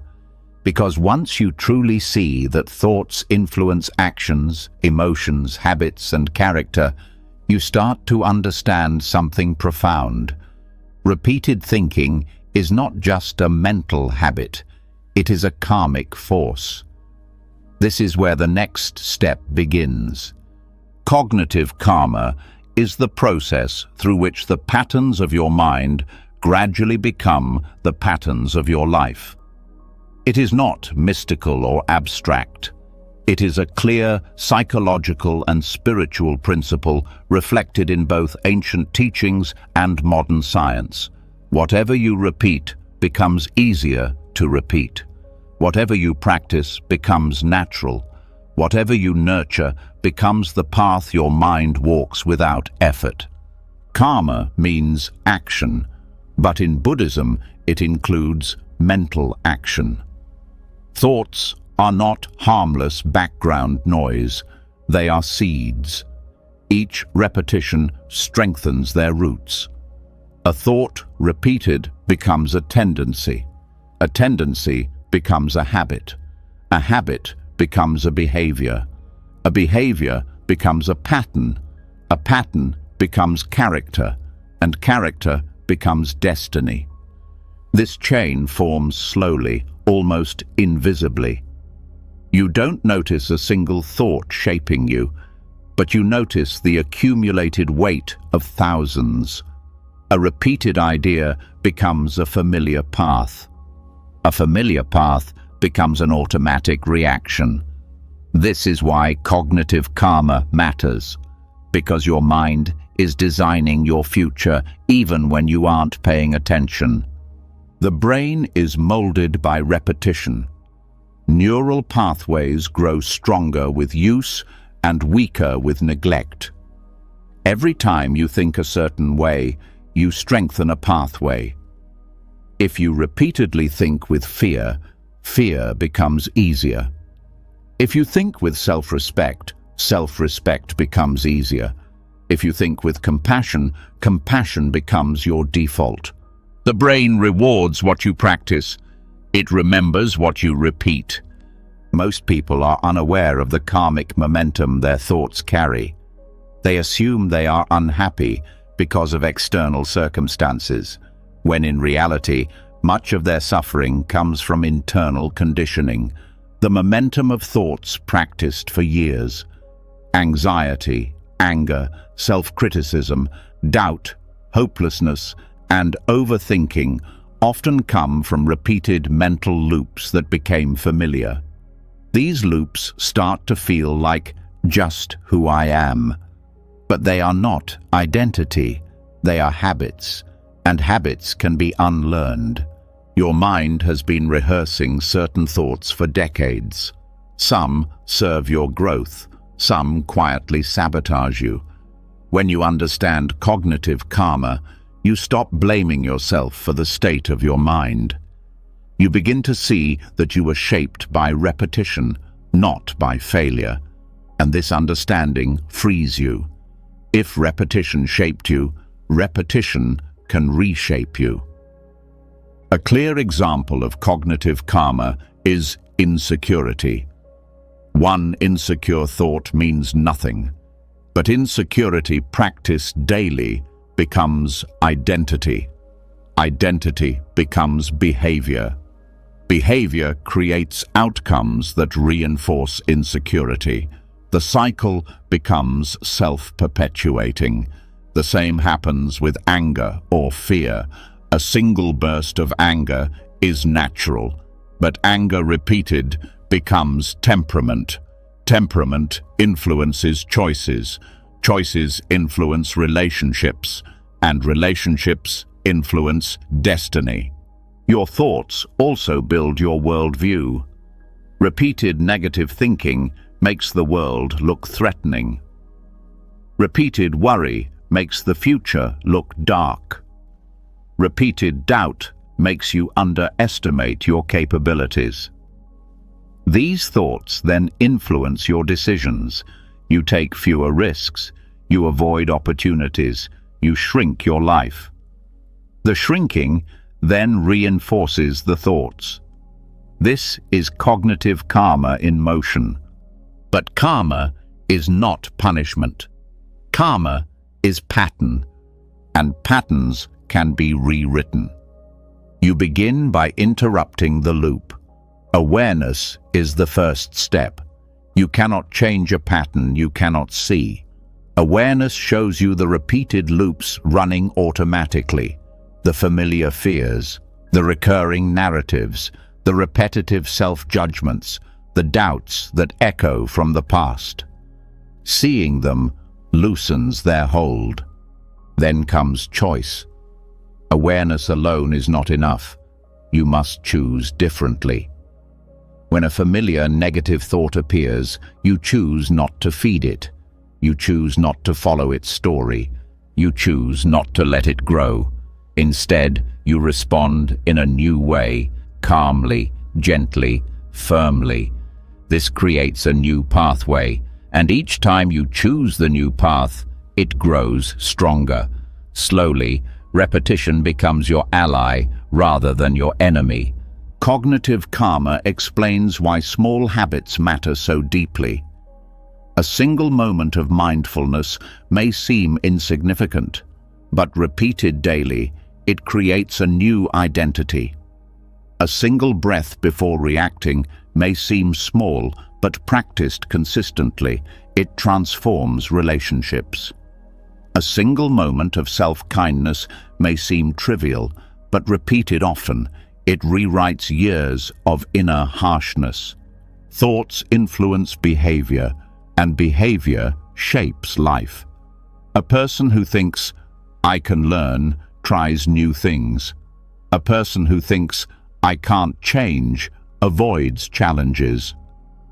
These choices eventually lead to completely different futures. This is destiny, shaped by thinking. Patterns repeat when they are familiar, not when they are helpful. The mind often returns to old suffering simply because it recognizes it. Familiar pain feels safer than unfamiliar peace. This is why people stay stuck in emotional cycles that hurt them, because change feels foreign. Cognitive karma pulls you toward the known, even when the known causes suffering. Breaking this pull requires courage and consistency. You must choose thoughts that support growth, even when they feel unfamiliar. You must practice clarity, even when confusion feels natural. You must practice calm, even when chaos feels habitual. You are not fighting the past. You are creating a new future through steady repetition. What you practice becomes who you are. The more you practice patience, the more patient you become. The more you practice presence, the more present you become. The more you practice awareness, the more freedom you gain.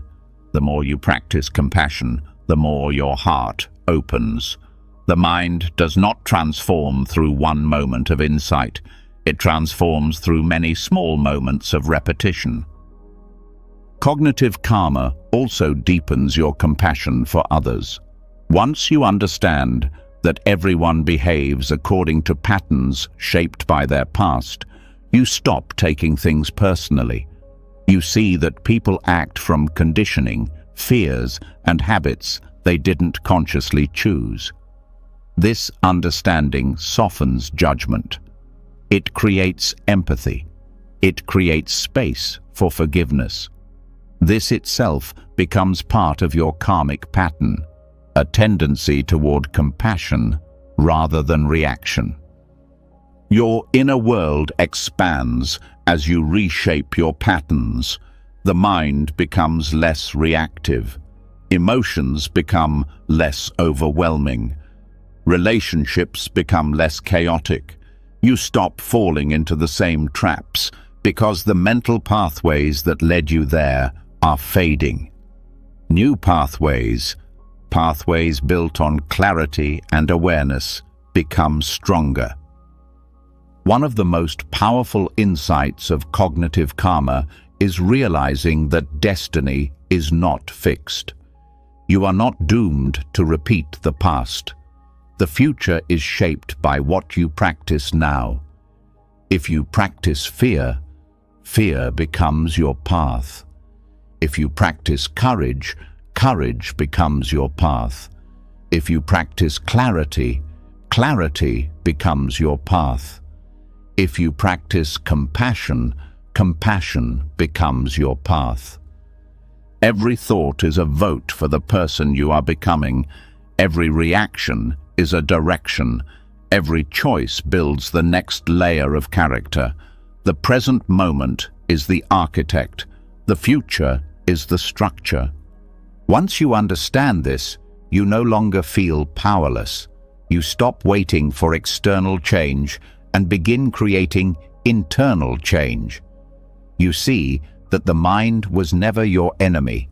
It was simply following momentum. And now, with awareness and intention, you can change its momentum. You step into a new way of relating to yourself. You stop feeding patterns that drain you. You stop repeating stories that limit you. You begin nurturing thoughts that strengthen you. You practice presence instead of distraction. You practice grounded responses instead of impulsive reactions. You practice understanding instead of judgment. Each practice becomes a new karmic seed. Each seed becomes a new pathway. Each pathway becomes part of the life you are building. And slowly, your destiny shifts, quietly, steadily, genuinely. With this understanding rooted within you, you are ready for the next part of this journey, one that will take you even deeper into the mechanics of thought and freedom. Before stepping into this next teaching, a new layer of clarity begins forming from everything you've learned so far.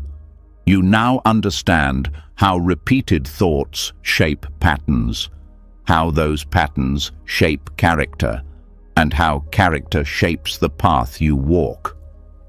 But with that understanding comes a deeper, almost startling realization. Not every thought deserves to shape you. And this raises one of the most important questions in all of inner work. If thoughts arise automatically, how much control do you actually have? This is where a rare teaching enters the path, one that dissolves guilt, removes shame, and gives you back your power in a way most people never experience. The teaching is simple. The first thought isn't the problem. What you do next is what shapes your destiny. When you begin to understand this, the entire relationship you have with your mind changes. Most people spend their lives punishing themselves for the thoughts that pop up automatically. They assume a disturbing thought means something about them. They assume a judgmental thought defines their character. They assume a fearful thought means they lack strength.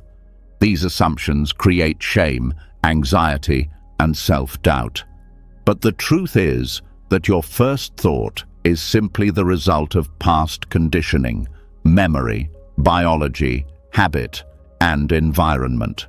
The mind produces it automatically. You did not choose it. You did not design it. You did not craft it from intention. It simply appears. This is one of the most liberating insights of Buddhist psychology. The mind generates first thoughts the same way the body produces a heartbeat, automatically, continuously, and without consulting you. When you finally understand this, you stop attacking yourself for what arises. You stop assuming the first thought reveals who you are. You stop fighting the natural activity of the mind. Instead, you turn your attention towards something far more important, the second thought. The second thought is where your freedom lives. The second thought is the moment you choose how to relate to what the mind produced. The moment you decide how to interpret it. The moment you decide whether to believe it, question it, observe it, or let it pass. The second thought is not automatic. It is conscious. It is intentional. It is your opportunity to shape your pattern rather than be shaped by it.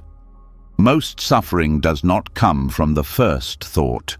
It comes from the chain that follows. A negative thought becomes a story. The story becomes a spiral. The spiral becomes fear. The fear becomes avoidance. The avoidance becomes a habit, and the habit becomes your reality. But that entire chain grows only when you automatically follow the first thought with another identical one. When the second thought repeats the first, the pattern strengthens. When you interrupt the chain by choosing a different second thought, the pattern weakens. This is how liberation begins, not by controlling the first thought, but by mastering the second. The mind has been conditioned for decades. Every experience shaped the way it reacts. Childhood shaped it, trauma shaped it, society shaped it, culture shaped it, family shaped it, stress shaped it. Because of this, the first thought will often reflect old conditioning. If you grew up around fear, the first thought may be cautious. If you grew up around criticism, the first thought may be self-judging. If you experienced rejection, the first thought may be defensive. But none of these reveal your true nature. They reveal your history. The second thought reveals who you are becoming. When the first thought is fearful, the second thought can be calm. When the first thought is judgmental, the second thought can be understanding. When the first thought is harsh, the second thought can be gentle. When the first thought is anxious, the second thought can be grounding. The second thought is where wisdom enters. It is the moment where awareness steps in and says, "This thought arose from old conditioning, but I don't need to reinforce that conditioning anymore." This understanding removes the pressure to have a perfect mind.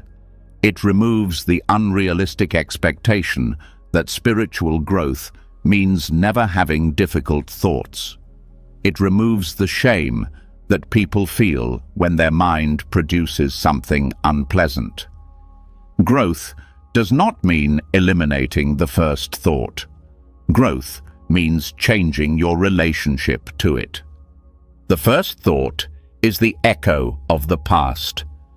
The second thought is the doorway to the future. When you master the second thought, you become the author of your internal world. The automatic patterns no longer control you. You stop reinforcing outdated beliefs. You stop feeding emotional loops. You stop repeating old pain. You stop strengthening patterns that no longer serve you. The second thought becomes a steering wheel, guiding the direction of your attention and your life. What makes this teaching so powerful is that it gives you immediate access to change. You don't need to wait until your mind becomes peaceful. You don't need to wait until fear disappears. You don't need to wait until doubt dissolves. You can act differently right now. You can choose your second thought right now. This is why this teaching is liberating. It empowers you instantly. Another part of this teaching is recognizing that the first thought often comes from instinct. Instinct is fast. It reacts before awareness arrives. It is shaped by survival, habit, and old memory. But instinct is not always helpful in modern life. The mind may detect danger in situations that are not dangerous. It may react defensively when safety is present. It may assume rejection when acceptance is available. The second thought corrects instinct. It replaces automatic reactions with conscious responses. This shift changes emotional patterns over time. When you consistently choose a wiser second thought, the first thought eventually begins to change too. Old conditioning weakens, neural pathways reorganize, emotional habits soften. The mind begins to mirror your conscious choices. This is how transformation happens, not through force, but through consistent redirection. The second thought is also essential for breaking cycles of guilt. Many people feel ashamed for thoughts they never chose. Guilt arises because they believe the thought reveals something about their morality or character. But when you understand that the first thought is simply automatic mental activity, guilt dissolves, shame dissolves. Only responsibility for the second thought remains, and this responsibility is empowering, not punishing. Mastering the second thought also strengthens emotional resilience. When a difficult emotion arises automatically, the second thought becomes your anchor. It allows you to stay grounded instead of being swept away by emotion. It helps you respond wisely instead of reacting impulsively. It helps you observe emotion instead of drowning in it. The second thought transforms emotional turbulence into emotional awareness. Another important aspect of this teaching is learning not to believe every first thought. Many first thoughts are interpretations rather than facts. They are assumptions rather than truth. They are guesses the mind makes based on past patterns. When the second thought steps in, you can question the assumption. You can check the interpretation. You can examine the truthfulness of the thought. This prevents misunderstandings, unnecessary fear, and distorted perception. The second thought also teaches patience.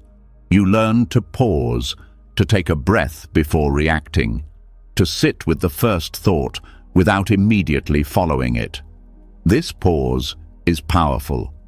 The pause is the space where awareness grows. The pause is where old patterns break. The pause is where clarity enters. Without the pause, the first thought controls everything. With the pause, the second thought becomes possible. Over time, the second thought becomes an internal habit. It becomes a natural response. The moment a thought arises, awareness follows. The moment emotion surfaces, wisdom follows. The moment judgment appears, compassion follows. This begins to feel effortless. The second thought becomes part of your character. It becomes part of your karmic stream. It becomes the new force shaping your destiny. Understanding this teaching also reduces inner conflict. You stop fighting the mind for having thoughts. You stop fearing your own mental activity. You stop treating every thought like a danger. Instead, You treat thoughts as visitors. The first thought arrives on its own. The second thought determines whether it has any power. You stop being afraid of your mind when you realize you do not need to control the appearance of thoughts, only your relationship with them. The second thought builds self-trust. Each time you choose a grounding, wise, compassionate response, you strengthen your ability to guide your inner world. You start believing in your capacity to stay centered even when the mind produces chaos. This trust quiets anxiety. It calms emotional reactivity. It dissolves the fear of losing control. You discover that awareness, not thought, is your true stability. The second thought also influences how you treat others. When the first thought is judgment, the second thought can be understanding. When the first thought is irritation, the second thought can be patience. When the first thought is fear, the second thought can be openness. This shift improves relationships effortlessly. You stop assuming the worst. You respond with clarity rather than projection. You become less reactive, more grounded, and more compassionate. Most importantly, the second thought shapes your identity. The first thought might be conditioned by the past, but the second thought reflects the person you are becoming. When you consistently choose your second thought wisely, you transform your character from within. You become less ruled by conditioning and more aligned with intention. You shift from automatic patterns to conscious living. This teaching shows you where your true power resides, not in forcing the mind to be perfect, but in choosing your response wisely. The first thought arises. The second thought defines your path. And now that you understand how the second thought becomes the turning point of your inner life, you are ready to continue even deeper into the next insight, where awareness begins to shape not just your thoughts, but the entire behavior of the mind itself. Before moving into the next teaching, something subtle but powerful becomes unmistakable. You've now seen how the first thought arises on its own, shaped by old conditioning, while the second thought holds the key to freedom. But as you begin choosing wiser second thoughts, another realization starts to form beneath the surface. Something is watching all of this. Something notices the first thought. Something chooses the second. Something stands behind the mental activity itself, steady and unmoved.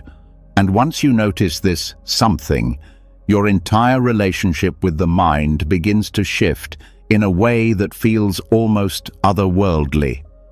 Because if there is an inner observer watching thoughts appear and disappear, then you are not the thoughts.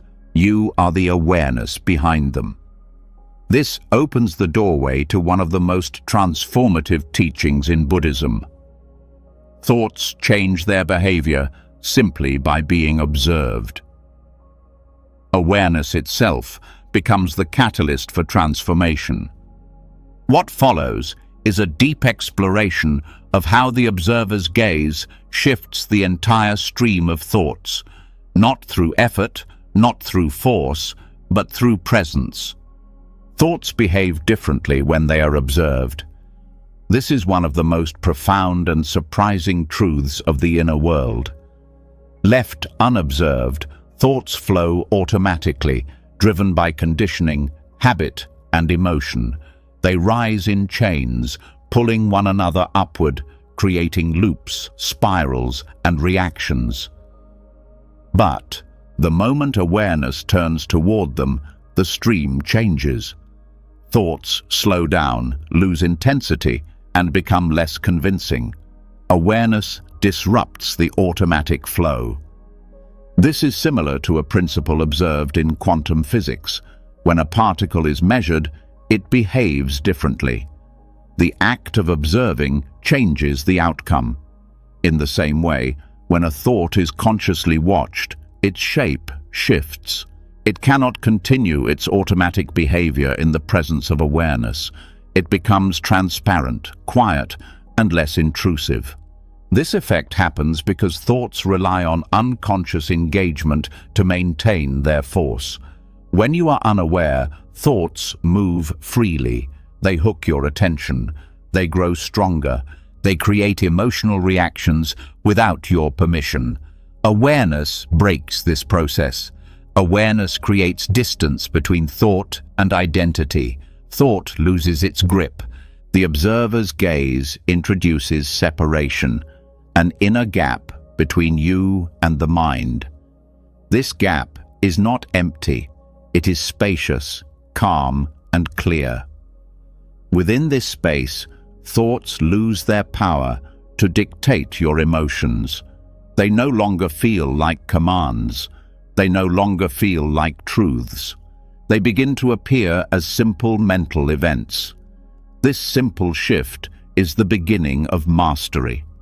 Observation also reveals that thoughts are far more fleeting than they appear. What once felt heavy suddenly appears quick and unstable, like a flicker of light. Awareness shows you how rapidly thoughts come and go. The mind may produce hundreds of thoughts in minutes, yet most vanish without leaving any trace. It becomes obvious that thoughts only become powerful when you give them attention.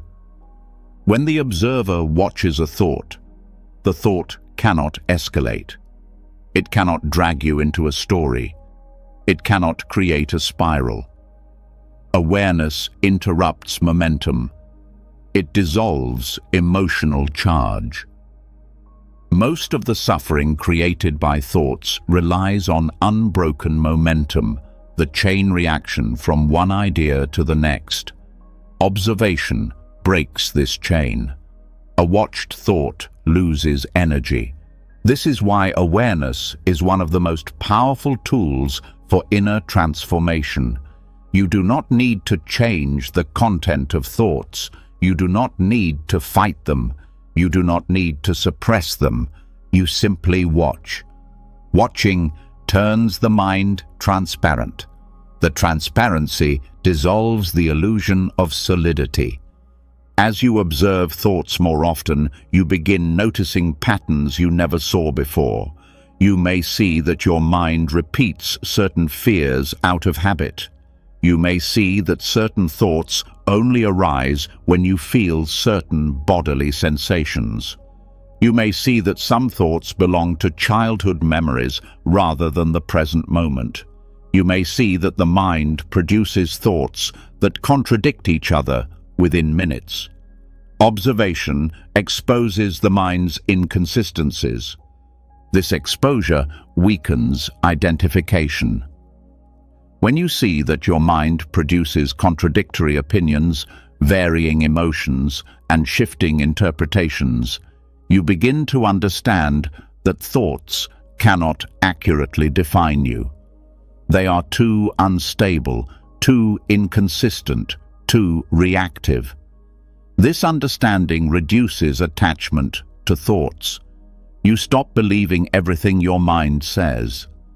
The observer's gaze also reveals the mind's impulsiveness. Thoughts often arise from emotional states, not from truth. Fear triggers fearful thoughts. Sadness triggers self-limiting thoughts. Anger triggers reactive thoughts. Excitement triggers overly optimistic thoughts. When you watch the rise and fall of thoughts, you begin to see how emotions influence them. This clarity weakens automatic emotional reactivity.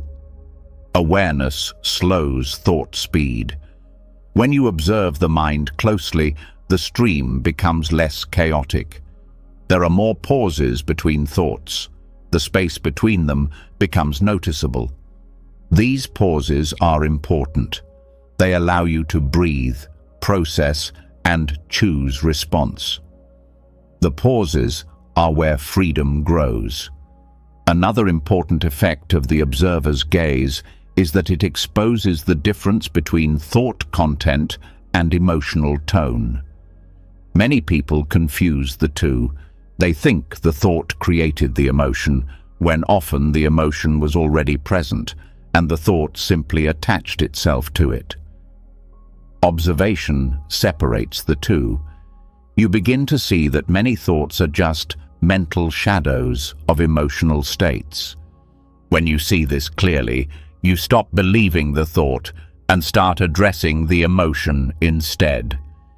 The observer's gaze also teaches you how to remain steady in the presence of discomfort. Normally, uncomfortable thoughts trigger an urge to escape. Observation trains you to stay with experience without running. This builds resilience. You learn to endure emotional storms without collapsing into them. Awareness becomes an anchor. As you observe, you also begin noticing that some thoughts come with physical sensations. Fear may tighten the chest. Sadness may sink in the stomach. Anxiety may rise in the throat. Observation shows you the connection between thought, emotion, and body. This understanding allows you to respond holistically. Instead of trying to change the thought alone, you relax the body. When the body softens, the thought loses power. Observation transforms the way you speak to yourself. You begin hearing your internal dialogue clearly. You notice how the mind criticizes, doubts, compares, or fears. This clarity helps you intervene. You start redirecting harsh self-talk into supportive awareness. Over time, the mind becomes gentler because the observer refuses to feed cruelty. Observation also reveals your inner narratives, the stories your mind repeats about who you are, what you deserve, and what you're capable of. These narratives shape your self-image. When you observe them without identifying with them, they begin to lose influence. You start to see them as old programs rather than truths. Once you see that a narrative is just a thought pattern, you gain the power to rewrite it. One of the most transformative aspects of the observer's gaze is how it changes your relationship to intrusive thoughts. When you observe an intrusive thought calmly, it cannot grow. It cannot pull you into fear. It cannot convince you that it means something about you. The observer sees that the thought is just an event. This neutralization dissolves its intensity. Over time, intrusive thoughts become less frequent because they no longer receive emotional fuel. Observation also reveals which thoughts are useful and which are unnecessary. Useful thoughts help you solve problems, plan, or understand. Unnecessary thoughts repeat without purpose, drain energy, and create worry. Observation helps you differentiate between the two. When you learn to recognize an unhelpful thought immediately, you save yourself from hours of mental noise. This increases clarity. Another important discovery is that the mind becomes more peaceful simply because you are watching it. Awareness discourages the mind's chaotic tendencies. The mind becomes more orderly. Thoughts feel less urgent. Emotional spikes become shorter. The overall mental environment becomes calmer. Observation also teaches you that the mind does not need your interference. Thoughts appear and disappear naturally when you stop meddling. Many people believe they must forcefully manage the mind. But when you observe without interfering, the mind begins organizing itself. Thoughts resolve. Emotions settle. Clarity returns. Non-interference is often more effective than control. The observer's gaze shows you that awareness is not the same as attention. Attention focuses on objects, thoughts, sensations, sounds. Awareness holds everything without focusing tightly on anything. Awareness is spacious. It allows thoughts to come and go freely. This spaciousness weakens attachment. As you practice observing, awareness becomes your home. Thought becomes the visitor. The roles reverse. Before, you felt like the mind was your master. Now, you become the witness. When awareness becomes primary, thoughts lose their authority. This shift profoundly affects daily life. You become less reactive. You become more patient. You become more emotionally stable. Stressful situations feel manageable because you have an internal vantage point that is untouched by external chaos. This stability allows you to respond with wisdom rather than instinct. Observation also changes your behavior. You become more intentional. You become more authentic. You stop acting from unconscious patterns. You start acting from clarity. Your choices become aligned with your values rather than your fears. As the observer strengthens, the mind becomes a tool rather than a ruler. You use thoughts when necessary and let them go when unnecessary. This is mental freedom. This is psychological liberation. This is what ancient Buddhist teachings have always pointed toward, the realization that you are the awareness behind the mind, not the activity within it. And now that this understanding begins to settle, you're prepared to move into the next layer of wisdom, a deeper training that teaches you how to let go in the smallest moments, hundreds of times a day, turning awareness into a living practice rather than a concept. Before moving forward, the insight from the previous teaching settles even deeper. You've now seen how watching a thought changes its path, how awareness softens old patterns, and how the simple act of observing brings clarity and calm. From this clarity comes a new realization, quiet, gentle, and powerful. If awareness can weaken a thought just by noticing it, then letting go becomes the next natural step. Not in dramatic moments, not in rare breakthroughs, but in tiny moments scattered through your day. This is where the next stage of training begins, learning to release thoughts the instant they appear, again and again, until letting go becomes a living habit instead of an idea.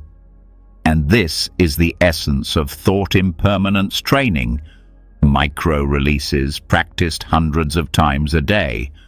Thoughts arise constantly, and most of them dissolve on their own.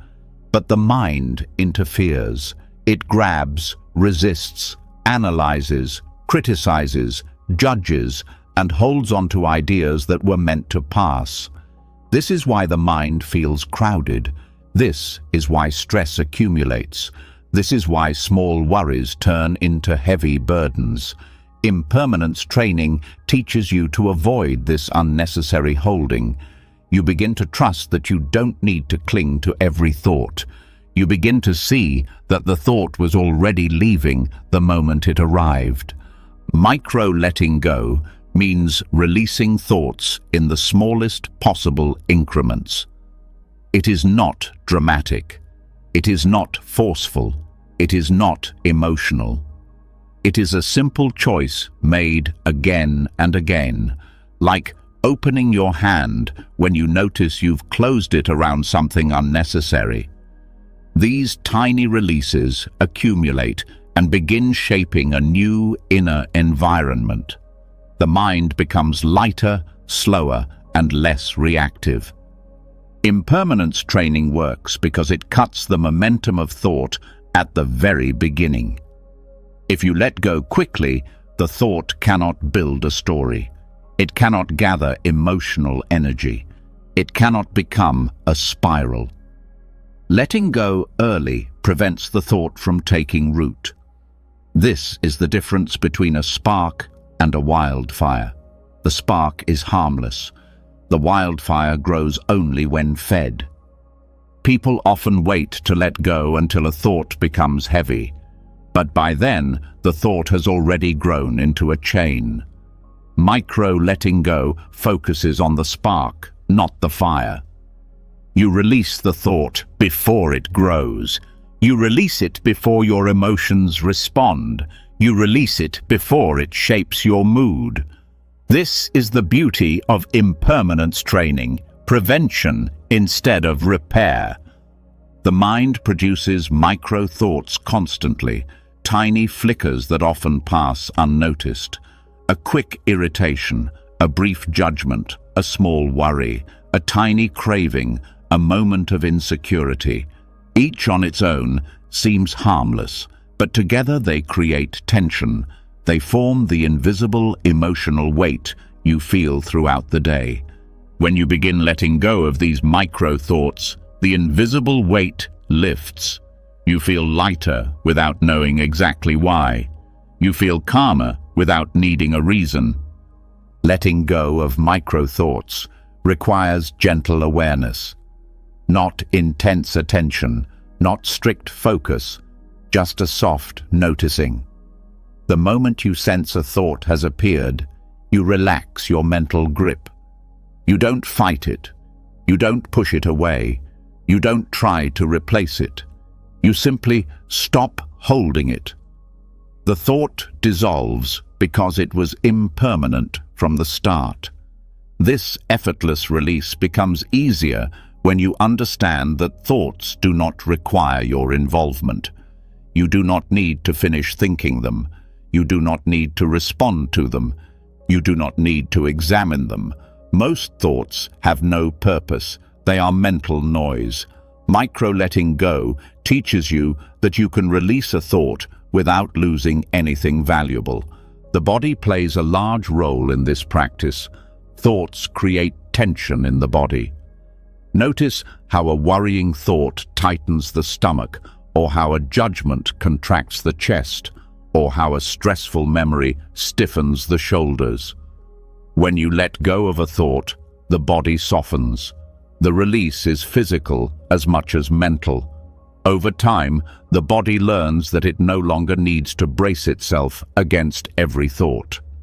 Muscles unwind. Breathing deepens. The nervous system calms. Impermanence becomes embodied. Repeating this process dozens, then hundreds of times a day builds a new kind of mind. You stop accumulating tension. You stop carrying unnecessary thoughts. You stop letting small annoyances become big problems. You stop rehearsing fear. You stop reliving old pain. Thought comes, thought goes, and you remain free. Micro-letting go also transforms emotional patterns. Emotions become lighter because you no longer feed them mental commentary. Anger fades faster because you don't replay the story. Sadness softens because you don't attach meaning to it. Anxiety weakens because you don't follow every fearful idea. Your emotional life becomes more fluid and less restrictive. This practice also reveals how many thoughts arise from habit, not truth. A thought appears simply because the mind is used to producing it. When you let go of it immediately, you start weakening the habit. You stop reinforcing old pathways. This allows new mental patterns to emerge naturally. Impermanence training is also a powerful antidote to rumination. Rumination needs time and fuel. It needs attention. It needs repetition. When you let go instantly, rumination cannot form. The cycle never starts. You end the loop before it has a chance to pull you in. Letting go quickly also strengthens your relationship with the present moment. Thoughts pull you into the past or future. Release brings you back to now. The present becomes clearer, richer, and more alive. You no longer sleepwalk through the day. You experience life directly instead of through layers of mental commentary. Micro-letting go also protects your energy. Thinking is draining when done excessively. When you release thoughts early, you conserve mental energy. You have more clarity, more focus, more creativity, and more emotional resilience. You feel less overwhelmed because you are not carrying every thought the mind produces. This practice teaches emotional intelligence. You begin to feel the difference between a thought and an emotion. You learn that emotions rise through the body, while thoughts pass through the mind. When you stop feeding thoughts, emotions find their own natural rhythm. You learn to feel without clinging. Impermanence also transforms identity.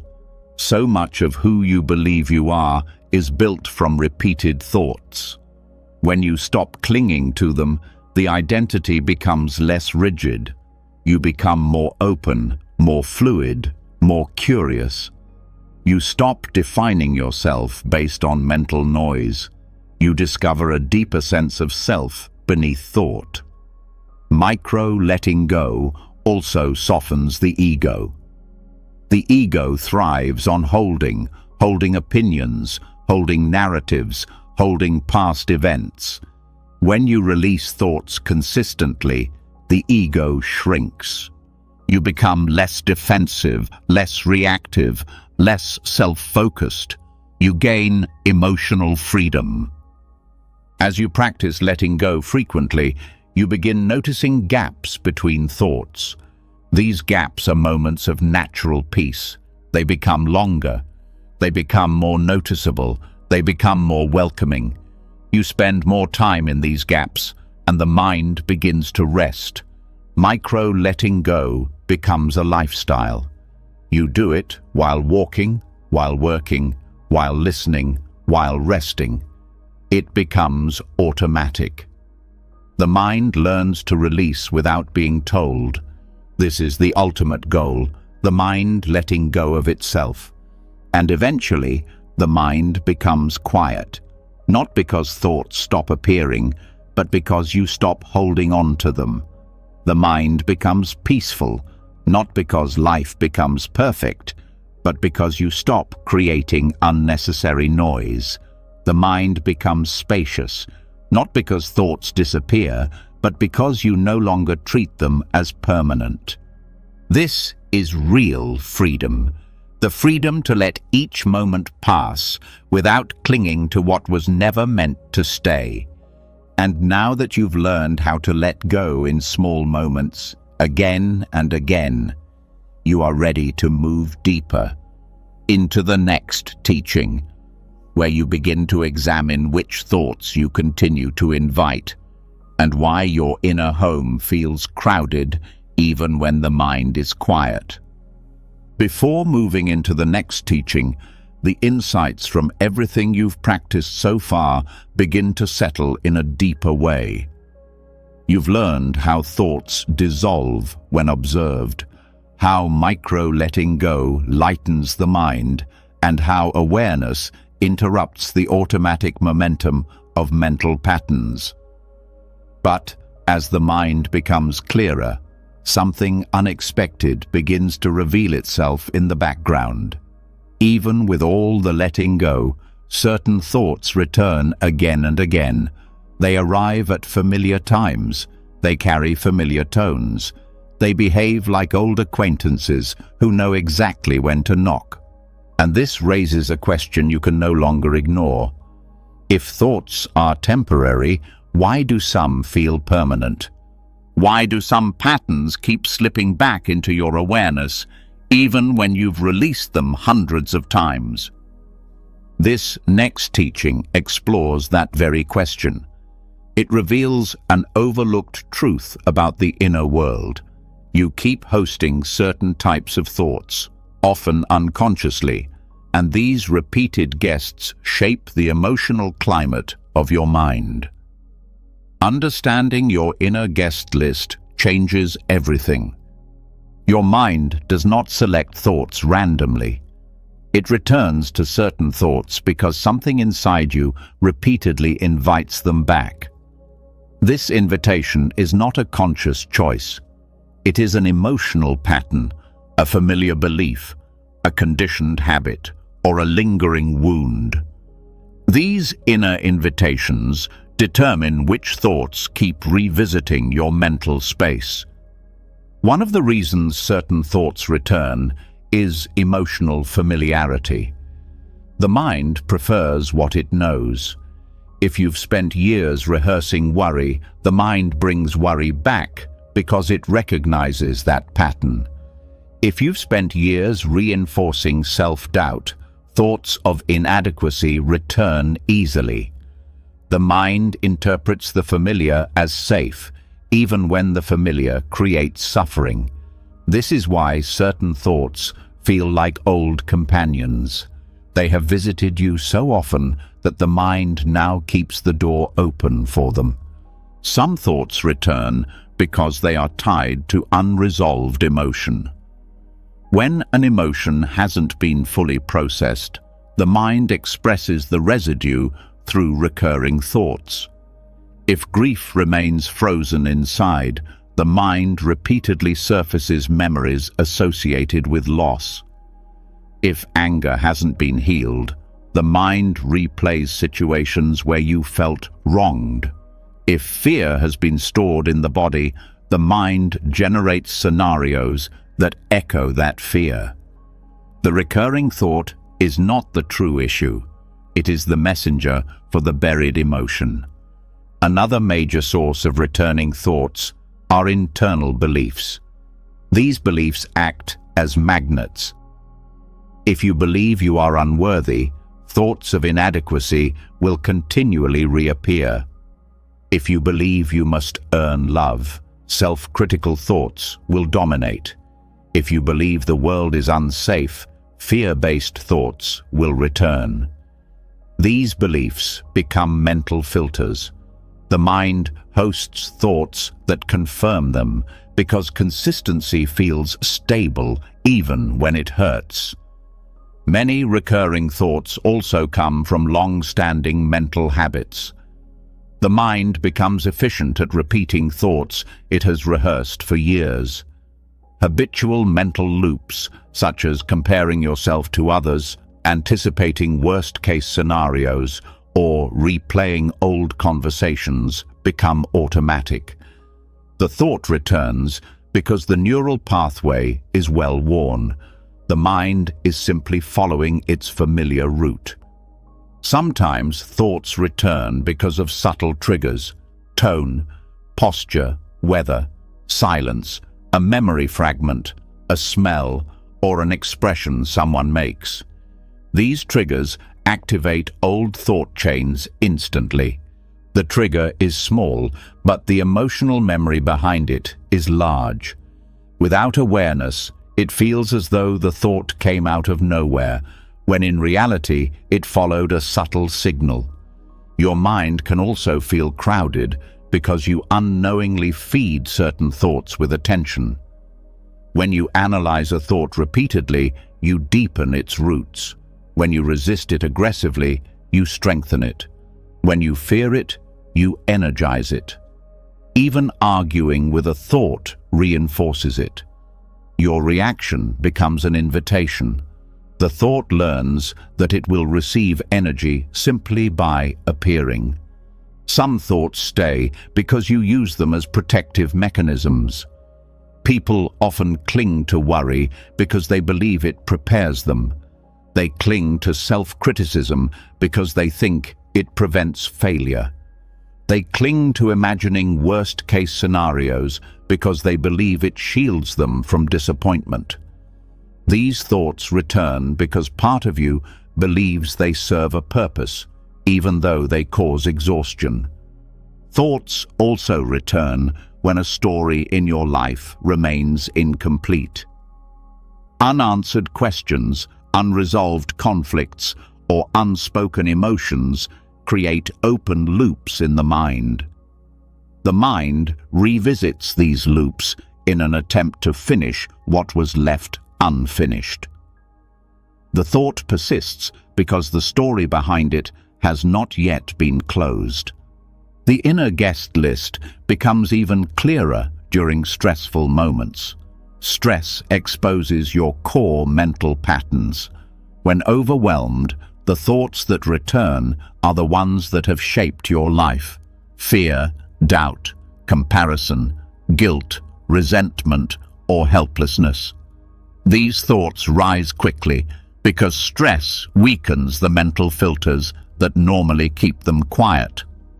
As you continue practicing micro-letting go, you begin to recognize these patterns more clearly. You start noticing the thoughts that return the most. You see their emotional flavor. You sense the belief behind them.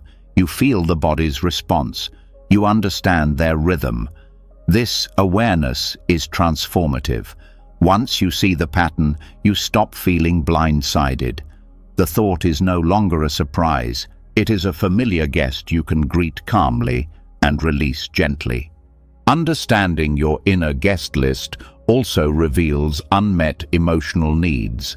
Some thoughts return because they express an unspoken longing, perhaps for safety, love, connection, clarity, or rest. When those needs remain ignored, the thoughts persist. The mind uses them as signals, asking you to pay attention to something deeper. When you meet the need directly, the thought no longer has a reason to return. These recurring thoughts also shape the emotional atmosphere of your inner world. Hosting fear repeatedly creates an anxious environment. Hosting self-criticism creates a hostile inner home.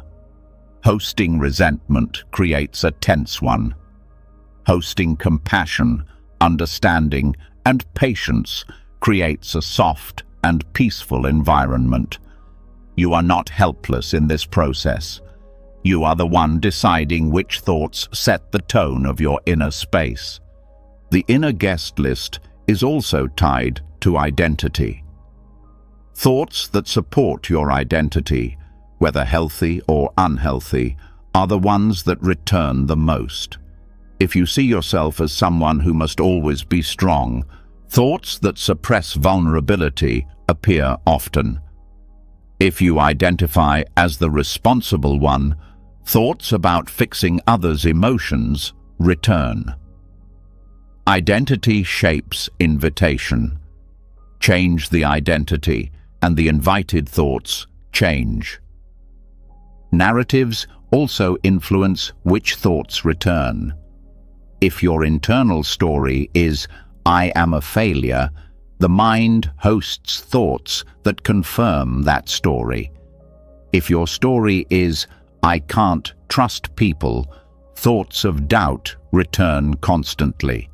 Narratives act as mental walls, and the thoughts that match the walls stay inside. Understanding your narrative allows you to rewrite the script and change which thoughts belong in your mental home. Sometimes, recurring thoughts represent loyalty to the past. You may still carry thought patterns that once helped you survive. You may still echo things you learned from parents, environments, or painful experiences.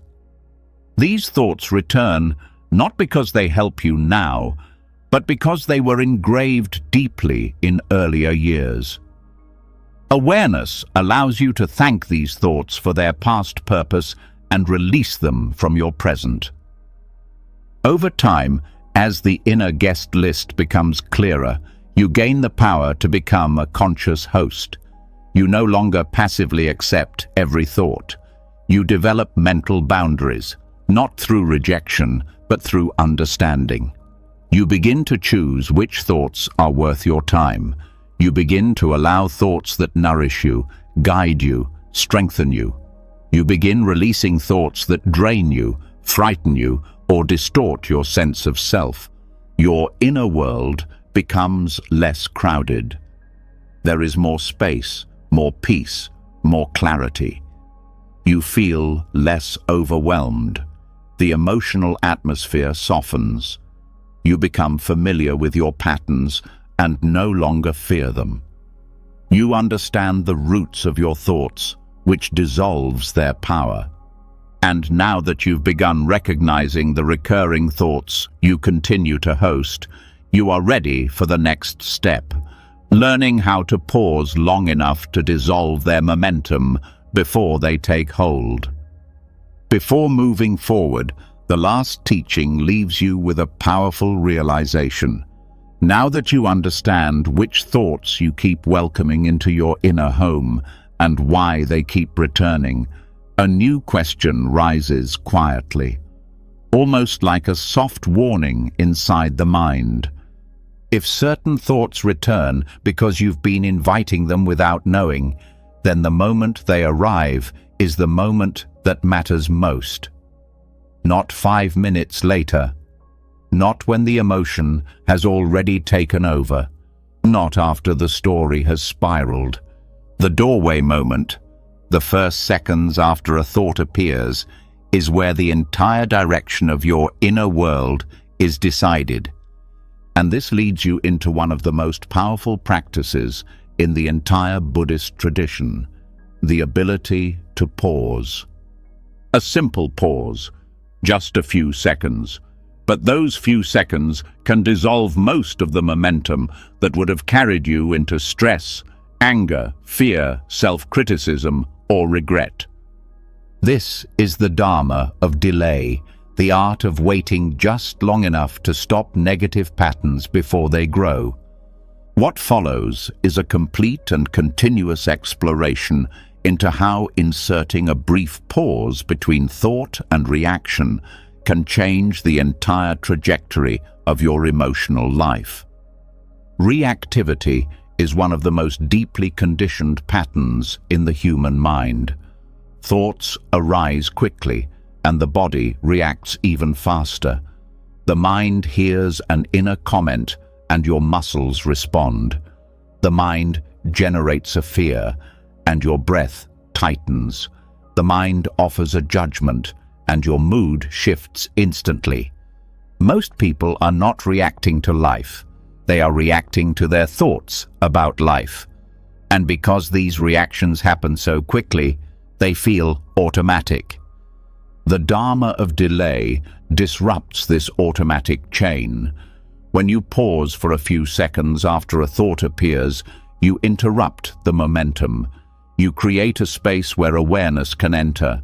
You create a small gap between the thought and your reaction.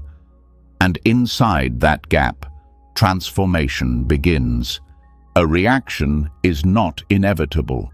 It only feels inevitable because it happens fast. The mind moves in milliseconds. Emotion follows in seconds. Behavior follows in minutes. But if you interrupt the first few seconds, the entire chain dissolves. This is why a simple 3 to 7 second pause can dissolve most negative mental momentum before it gathers strength. This pause is not passive. It is not avoidance. It is a conscious act of reclaiming your power. You are stepping out of the automatic pattern and stepping into awareness. You are giving yourself permission to see clearly before you act. The power of delay lies in how thoughts lose intensity when not immediately obeyed. A thought becomes strong when you respond to it instantly. When a judgment appears and you immediately believe it, the judgment gains authority. When a fear appears and you automatically tense, the fear becomes embodied.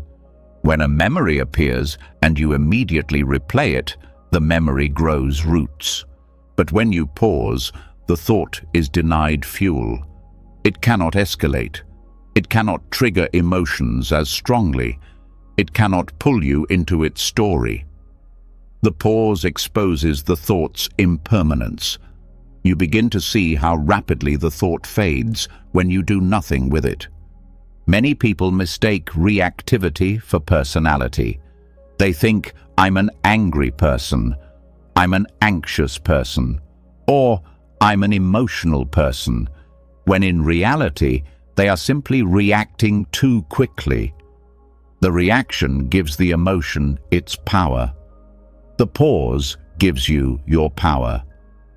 The Dharma of delay works because it allows the nervous system to reset. When you immediately react, your body enters a stress response. When you pause, the body has time to breathe. The heart rate slows, the muscles soften, the breath deepens. This physiological shift reduces emotional intensity. The mind becomes clearer. You gain the ability to choose. A pause is powerful because it changes the timeline. Thoughts and emotions operate in waves.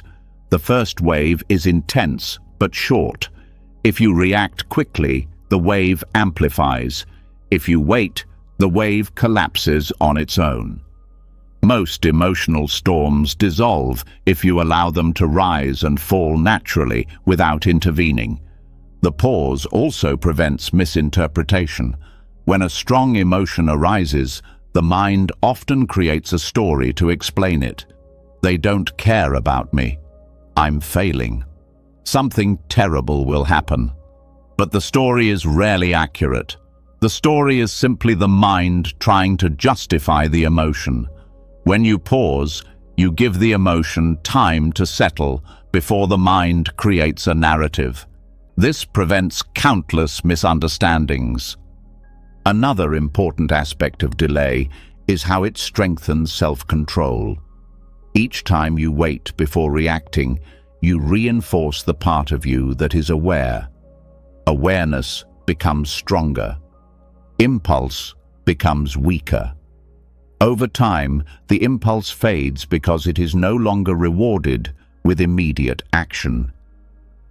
The Dharma of delay is also deeply related to karma. Karma is not punishment, it is momentum. Reactivity strengthens old karma. Delay weakens it. When you pause, you stop adding energy to old patterns. You break the karmic momentum. This is how internal cycles dissolve, not through force, but through interruption. The pause also protects relationships. Most conflicts are born in the first seconds of reactivity.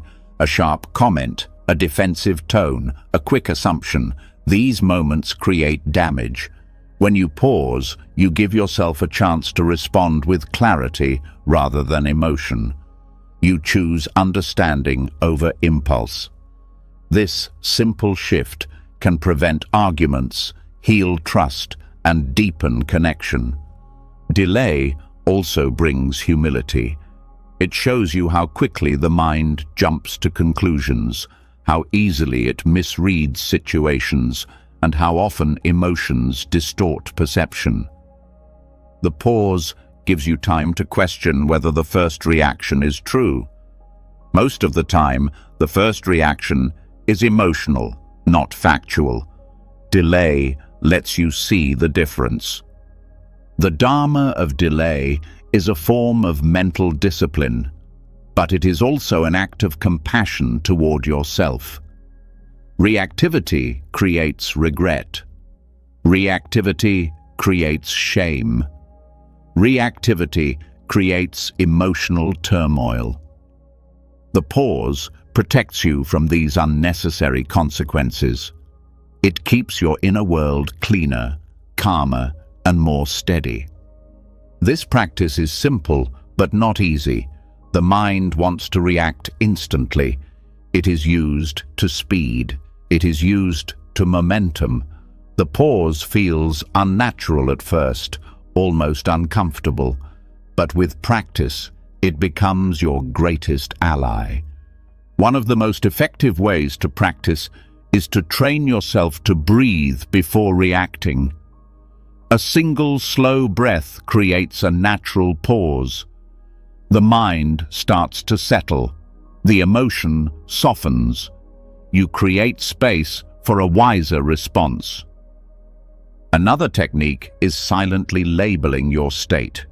When a strong thought arises, you pause and mentally say, thinking, or feeling, or judging.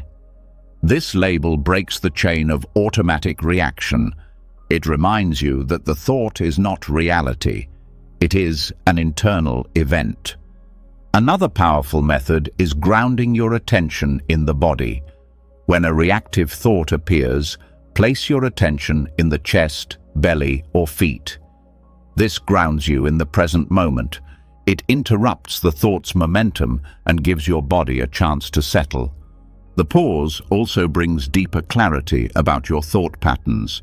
When you wait before reacting, you begin to see which thoughts rise most strongly. You see the thoughts that rush forward with urgency. You see the thoughts that try to push you to act immediately. These urgent thoughts are usually the ones driven by fear, insecurity, or old wounds. When you delay, you expose their source. Over time, the pause begins to happen naturally. The moment a strong emotion rises, awareness steps in automatically. The chain of reaction grows weaker. The emotional storm becomes less intense. The mind becomes more stable. This natural pause is a sign of spiritual maturity. Delay also builds trust in your inner strength. Each time you choose not to react automatically, you prove to yourself that you are capable of self-mastery. You feel less controlled by emotion. You feel more anchored. You feel more confident in your ability to remain steady even in difficult moments. The Dharma of delay transforms your relationship with fear. Fear thrives on immediacy. It pushes you to act without thinking. It creates urgency. When you pause, you disrupt fear's rhythm. You deny it the instant reaction it depends on. Fear weakens when delayed. The same is true for anger. Anger rises sharply but fades quickly when not fueled. A pause breaks the cycle. It gives anger no direction, no target, and no story to follow. The emotion loses force. What felt overwhelming becomes manageable. Delay is also a powerful tool for dissolving desire. Many impulses become problems only because they are acted upon too quickly. A pause creates enough space to examine whether the desire is real or momentary. Most cravings fade when given a few seconds. The pause strengthens your long-term goals. Reactivity serves short-term emotion. Delay serves long-term clarity. When you pause, you reconnect with your deeper values instead of acting from the heat of the moment. Over time, the pause becomes a refuge. When life feels overwhelming, you take a moment. When someone triggers you, you breathe. When fear rises, you give it space. When doubt appears, you wait. This waiting creates peace. It creates control. It creates freedom. Eventually, the mind learns that not every thought requires a reaction. Not every emotion requires a response. Not every impulse requires movement. This understanding fundamentally rewires your relationship with your internal world. This is the power of delay. It transforms inner chaos into inner order. It turns storms into passing waves. It gives you time to choose who you want to be instead of reacting from old patterns. And now that you understand the strength hidden in these small pauses, you are ready to step into the next teaching, one that reveals how excessive thinking drains your energy and how to reclaim your inner vitality. Before moving into the next teaching, the last lesson leaves you standing at an important doorway. You now understand the power of a simple pause, how waiting just a few seconds can dissolve emotional momentum, weaken old patterns, and return control to your awareness.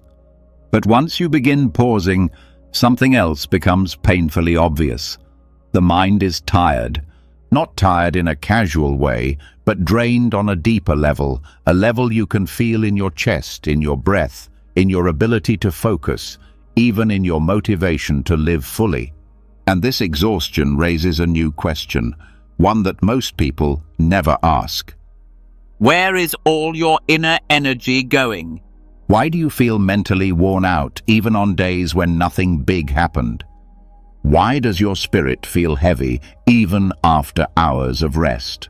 This next teaching dives into a truth rarely discussed but deeply felt. Overthinking consumes your life force. In Buddhist and Taoist psychology, this life force is known as qi, and your thoughts, especially repetitive ones, are one of the biggest drains on it.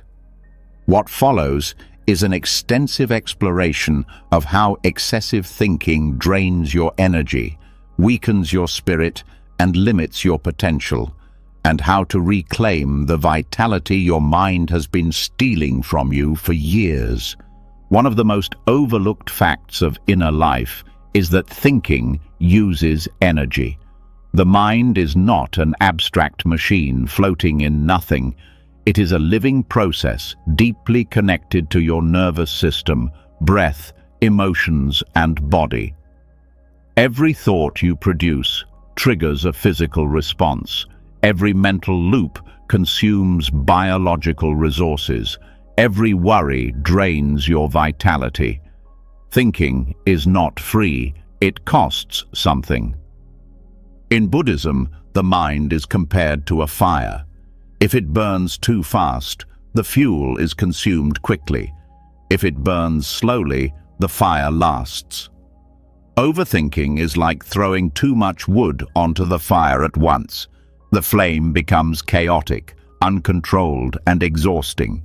Eventually, the fire weakens because the fuel runs out, and this is exactly what happens when thinking becomes excessive.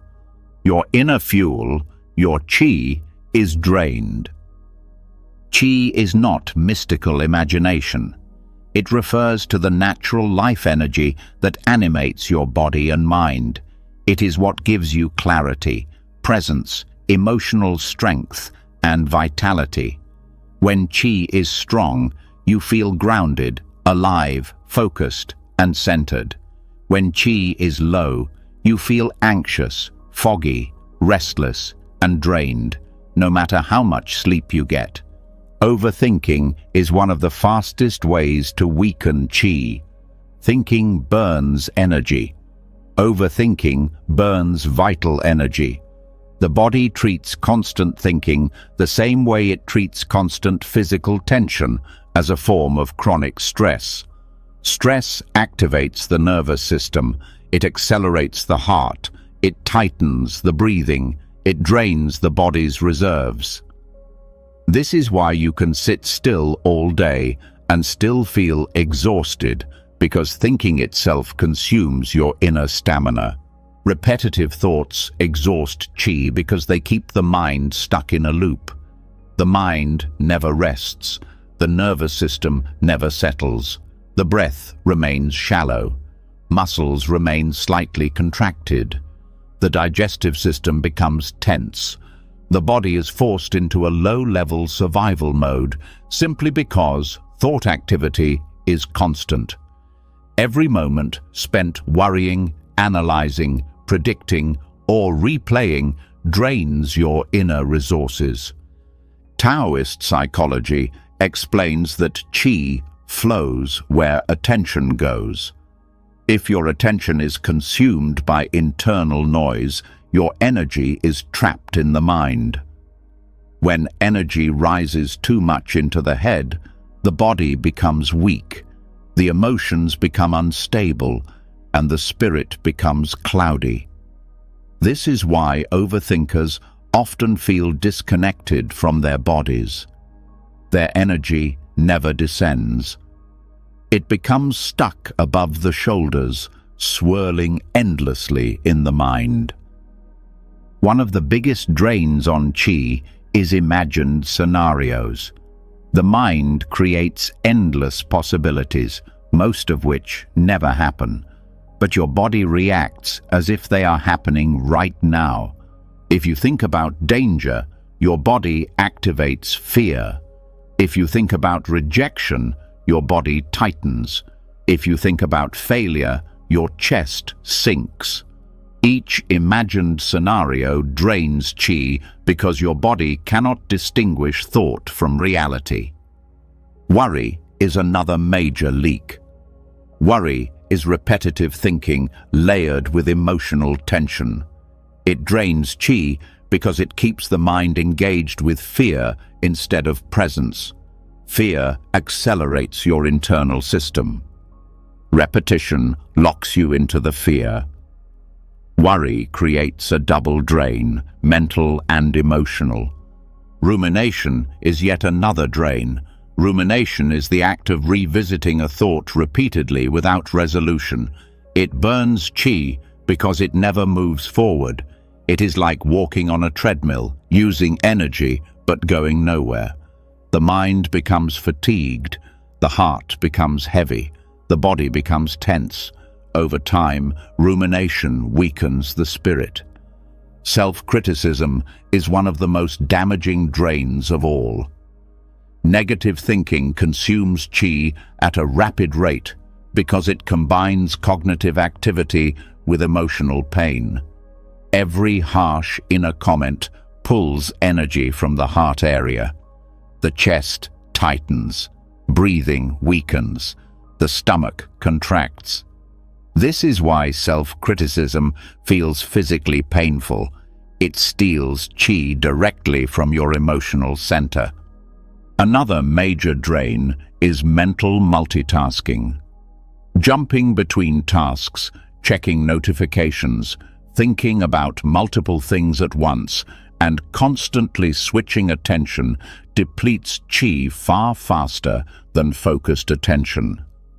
The mind becomes scattered. Scattered attention creates scattered energy. Scattered energy creates exhaustion. Comparison is also energetically expensive. When you compare yourself to others, your mind enters judgment, insecurity, envy, or longing, all of which drain emotional energy. Comparison forces the mind to measure constantly. This constant evaluation consumes your vitality. It weakens your sense of self. It pulls you out of your center. Overthinking drains qi because it blocks natural energy cycles. Qi is supposed to move rhythmically, flowing through the breath, circulating through the body, settling into the lower belly where your energetic reservoir lies. When thinking is excessive, qi cannot descend. It stays stuck in the upper body, creating headaches, tension, anxiety, and emotional instability.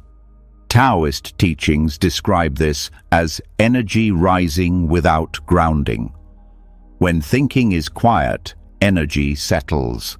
When thinking is loud, energy rises. When thinking becomes obsessive, energy disperses and becomes chaotic. This chaotic energy weakens the nervous system and creates internal instability. The digestive system is also affected. Overthinking pulls energy away from digestion. In Taoist medicine, the spleen and stomach are responsible for transforming food into qi. When overthinking is excessive, these organs become weak. This can lead to fatigue, digestive issues, weakened immunity, and mental fog. This is why overthinking and stomach tension often appear together. The mind and digestion share energy. Another cost of overthinking is emotional overwhelm. Qi and emotion are closely connected. Emotion moves qi. When emotions are intense, qi becomes turbulent. When qi is depleted, emotions become chaotic. This creates a loop. Overthinking drains qi. Weakened qi increases emotional sensitivity. Emotional sensitivity increases overthinking. The cycle continues until something interrupts it. One of the reasons inner silence is so powerful is because silence restores qi. When the mind becomes still, the nervous system relaxes, the breath deepens, the muscles release tension, the body returns to its natural state of balance. Qi begins to descend back into the lower belly, where it can accumulate rather than leak. Stillness is nourishment. Breathing practices also restore qi. When the breath is slow and deep, it signals safety to the nervous system. Qi begins to replenish. The mind calms, thinking slows, the body receives more oxygen, the heart rate stabilizes. This is why one deep breath can stop a spiral. It interrupts the energy drain. Mindfulness practices restore qi by anchoring awareness in the body. When you pay attention to sensation instead of thought, your energy drops downward. This reconnects your mind with the physical self. It prevents qi from rising uncontrollably into the head. It grounds you. Letting go also restores qi. Every time you release a thought, you prevent qi from leaking into unnecessary mental activity. Each release keeps your energy within you instead of scattering outward. Over time, this creates a reservoir of inner vitality. Another way to preserve qi is through attention training. When you focus on one thing at a time, your energy becomes concentrated. Concentrated energy strengthens the mind. Scattered energy weakens it. Focused attention is a form of internal power. Emotional awareness is another source of qi protection. When you acknowledge emotions without resisting them, they move naturally. When you repress or overthink emotions, they stagnate.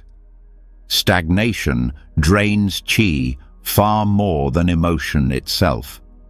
Feeling an emotion fully costs less energy than resisting or analyzing it. Rest is another way to replenish qi.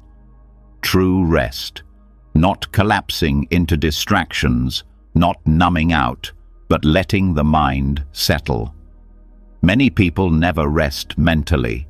They sleep with a busy mind. They walk with a busy mind. They eat with a busy mind. They live with a busy mind. Rest means giving the mind space. Qi is also strengthened by simplicity. Excessive complexity, too many choices, too many tasks, too much information, scatters energy. Simplicity focuses it. This is why minimalism, both inner and outer, replenishes your vitality. Physical grounding practices also restore qi. Walking slowly, touching the earth, feeling your feet, being outside. These actions draw energy downward. They settle the mind and replenish internal reserves. Awareness of your qi levels helps you recognize when thinking is draining you. When qi is low, thoughts feel heavier. When qi is strong, thoughts feel lighter. Qi regulates how much mental activity you can handle. When you push beyond your qi limit, the mind becomes chaotic. Learning to sense your qi gives you the ability to manage your thinking before exhaustion sets in.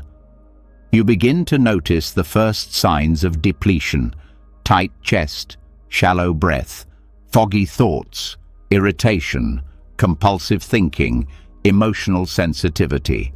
When you catch these early signs, you can intervene, slow down, breathe, let go, ground yourself, rest. Qi also returns when you practice kindness toward yourself. Compassion softens the heart. Softness allows energy to flow. Harshness blocks energy. Self-kindness is not indulgence. It is a way of keeping your energy alive. Over time, as you stop leaking qi through excessive thinking, your inner vitality grows. You feel stronger emotionally, clearer mentally, and calmer physically. Your presence deepens. Your intuition sharpens. Your anxiety decreases. Your sleep improves. Your digestion stabilizes. Your heart feels lighter. Your spirit feels awake again. This is the hidden cost of overthinking. It steals the life you could be using to grow, love, create, rest, and live more fully. And now that you understand how much energy thinking consumes, you can move into the next teaching, learning how to prevent your mind from becoming an echo chamber that transforms temporary thoughts into unquestioned beliefs. Before moving forward, the last teaching reveals something you can't unsee. You now understand how overthinking drains your inner vitality, how each unnecessary thought pulls energy from your body, how mental loops scatter your attention and weaken your spirit. But once you notice this, another realization quietly rises from beneath the surface. Most of the thoughts that drain you aren't even new. They're familiar, repetitive, circular.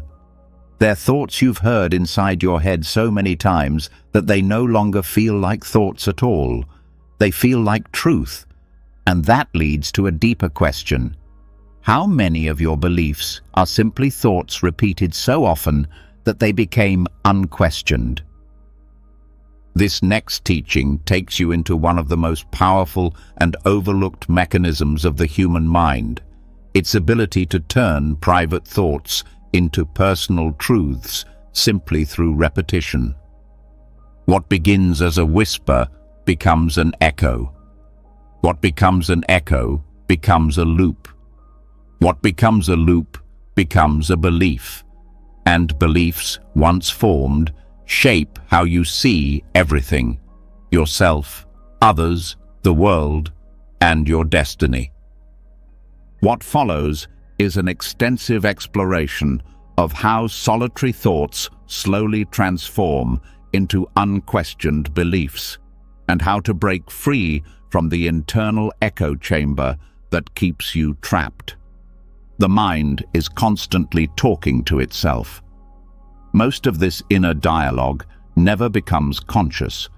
It happens automatically, quietly, like background noise. Yet this quiet noise is powerful. When a thought repeats in your mind again and again, your brain begins to treat it as familiar, and the brain interprets familiarity as truth, not accuracy, familiarity. This is one of the mind's most dangerous blind spots. When a thought arises once, it has little power. But when the same thought arises hundreds of times, something begins to shift. The emotional tone around it strengthens. The brain forms a neural pathway. The mind starts traveling the same route without resistance. Before long, that thought becomes part of your worldview, not because it's true, but because it has been rehearsed. This is the seed of the echo chamber. A thought appears, you react to it emotionally, the emotion reinforces the thought, and your reaction encourages the mind to repeat it. The more often this happens, the more solid the thought feels. Eventually, you stop questioning it altogether. One of the most common thoughts to become a belief is self-doubt. At first, self-doubt is simply a passing worry, but if repeated daily through comparison, criticism, fear of judgment, or internal pressure, it becomes a belief about your identity. I'm not enough. I'm not capable. I always fail. These statements were not originally truths. They were repeated interpretations. The mind said them often, and your nervous system responded each time. Over time, repetition gave them weight. They became part of your echo chamber.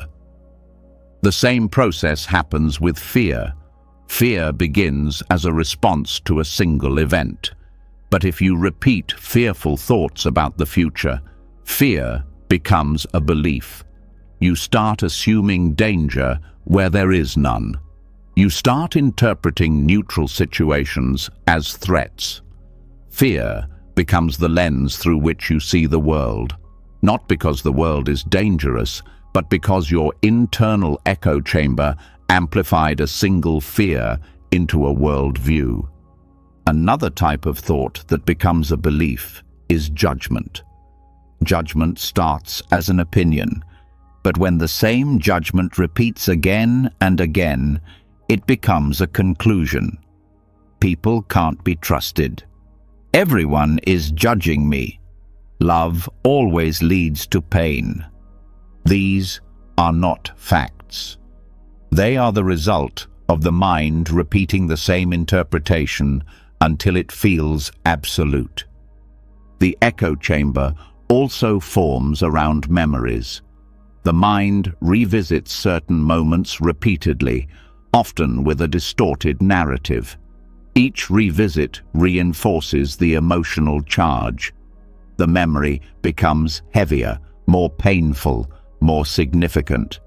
Over time, what was once an isolated event becomes part of your identity. You start believing the memory defines you.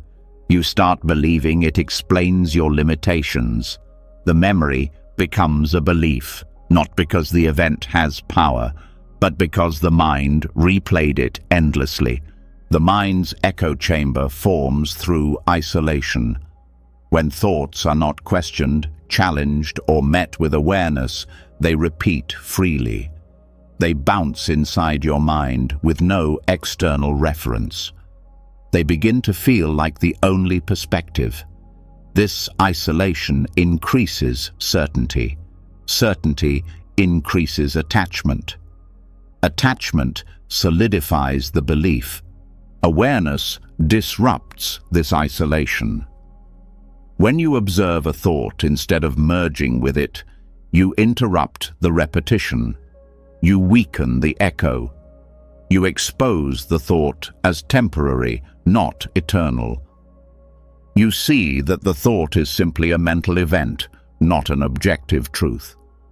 Another factor that strengthens the echo chamber is emotional reinforcement.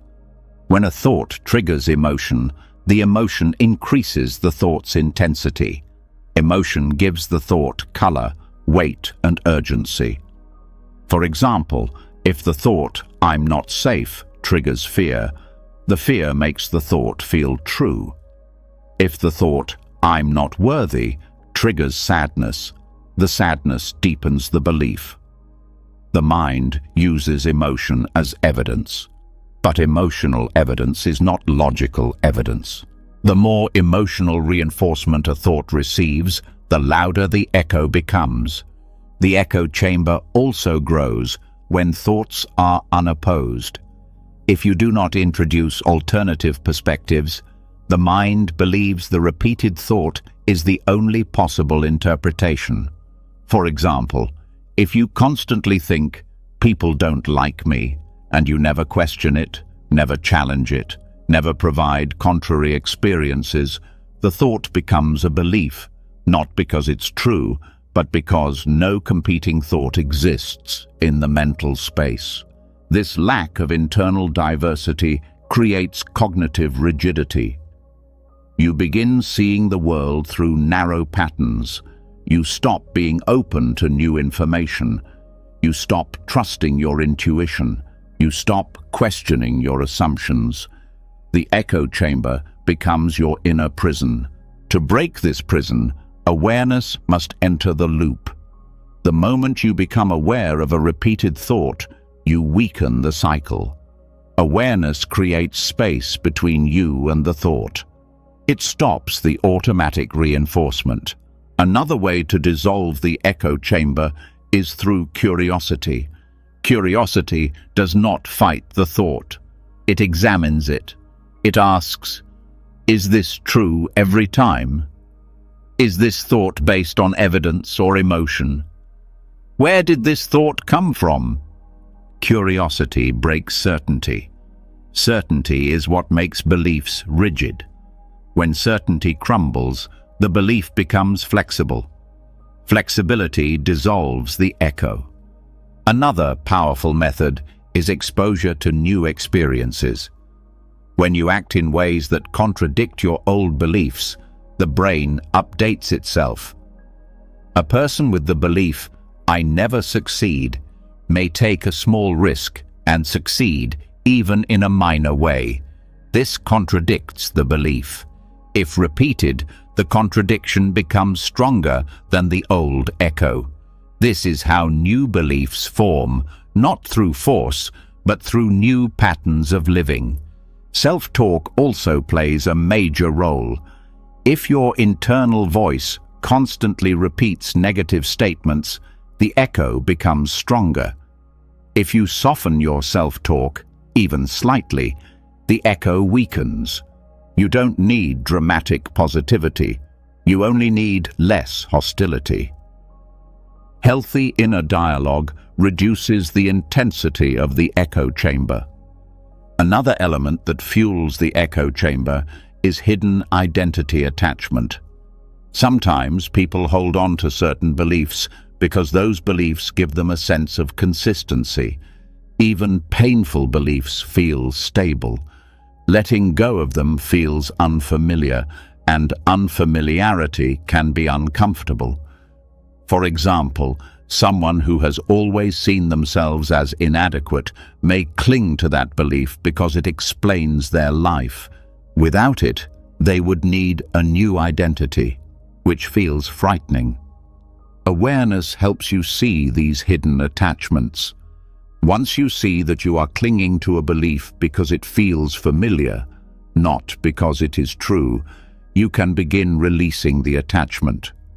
Breaking the echo chamber also requires recognizing the mind's tendency to generalize. The mind often takes a single painful event and generalizes it into a universal truth. "This person hurt me" becomes "people always hurt me." "I failed once" becomes "I always fail." Generalization is the engine of the echo chamber. Awareness is the brake.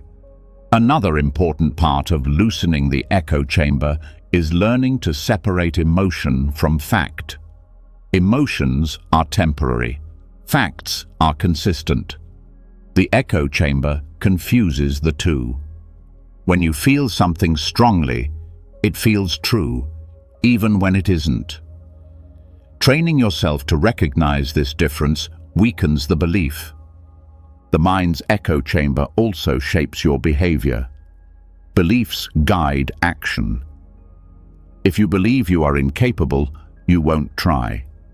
If you believe the world is hostile, you will withdraw. If you believe you are unlovable, you will avoid connection. These behaviors then reinforce the belief. It becomes a self-fulfilling cycle. Breaking the cycle requires changing the behavior, not the thought. When your actions contradict the belief, the mind must adjust. Consistent contradiction dissolves the echo. The echo chamber can also be challenged through grounding techniques. When the mind is absorbed in the echo, grounding brings you back to reality. The body's presence interrupts the thought loop. You reconnect to the moment, and in the moment, the echo loses power. One of the most important ways to dismantle the echo chamber is through silence. Silence reduces mental noise. Silence quiets the repetition. Silence exposes the gap between thoughts. Silence shows you the spaciousness beneath the echo. When the echo has no sound to bounce against, it weakens naturally. Over time, as you dissolve repeated thoughts, new clarity emerges. You begin to see your true beliefs, not the ones inherited from fear, habit, or trauma, but the ones rooted in awareness. You begin to form a new relationship with yourself. You begin to trust yourself. You begin to question old narratives. You begin to create a healthier inner world. The echo chamber becomes less convincing. Thoughts lose their authority. Beliefs become flexible. Your inner space opens. You become capable of experiencing life without the constant distortion of repeated mental noise. And now that you understand how thoughts transform into unquestioned beliefs, you are ready to continue into the next teaching. Why the mind often chooses familiar suffering over unfamiliar peace, and how to break that invisible addiction. Before moving into the next teaching, something essential becomes clear from the last lesson. You now understand how repeated inner dialogue becomes belief, how echoes turn into identity, and how unquestioned thoughts slowly shape the way you see yourself and the world. But once you see this process clearly, another realization rises almost painfully.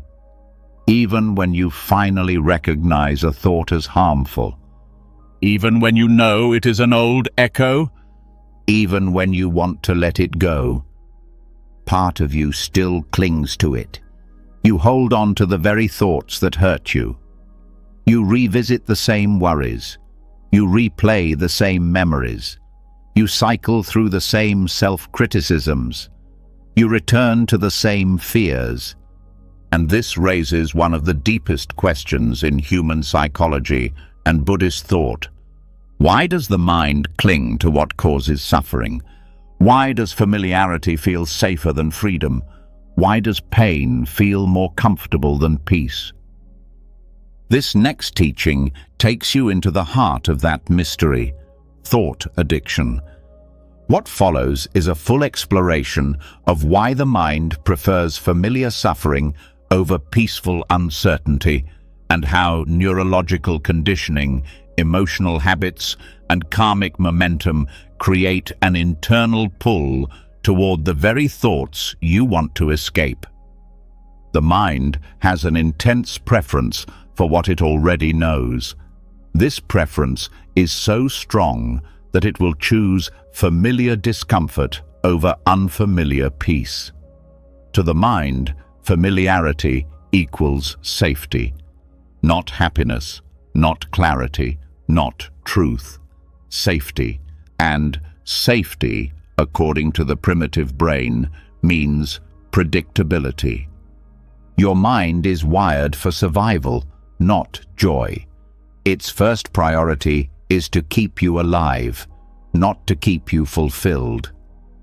This wiring explains why the brain clings to old patterns even when they cause pain. Old patterns are known. Known patterns feel predictable. Predictability feels safe. So the brain insists on revisiting the same thoughts, the same worries, and the same fears, because they follow a script the mind has already rehearsed. This creates thought addiction, the compulsive return to familiar mental states, even when they harm you. Addiction does not always involve pleasure. Most addictions involve relief. Relief from uncertainty. Relief from unpredictability. Relief from emotional exposure. Painful thoughts offer exactly that. They are predictable. They follow a known storyline. They require no emotional risk. They give the illusion of control.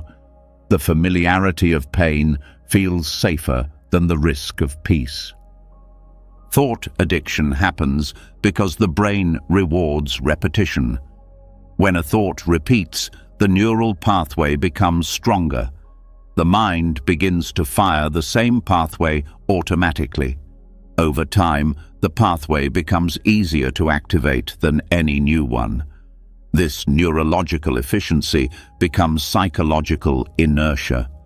You return to the same thoughts because the brain has carved a groove for them. Even painful thoughts cause chemical reactions.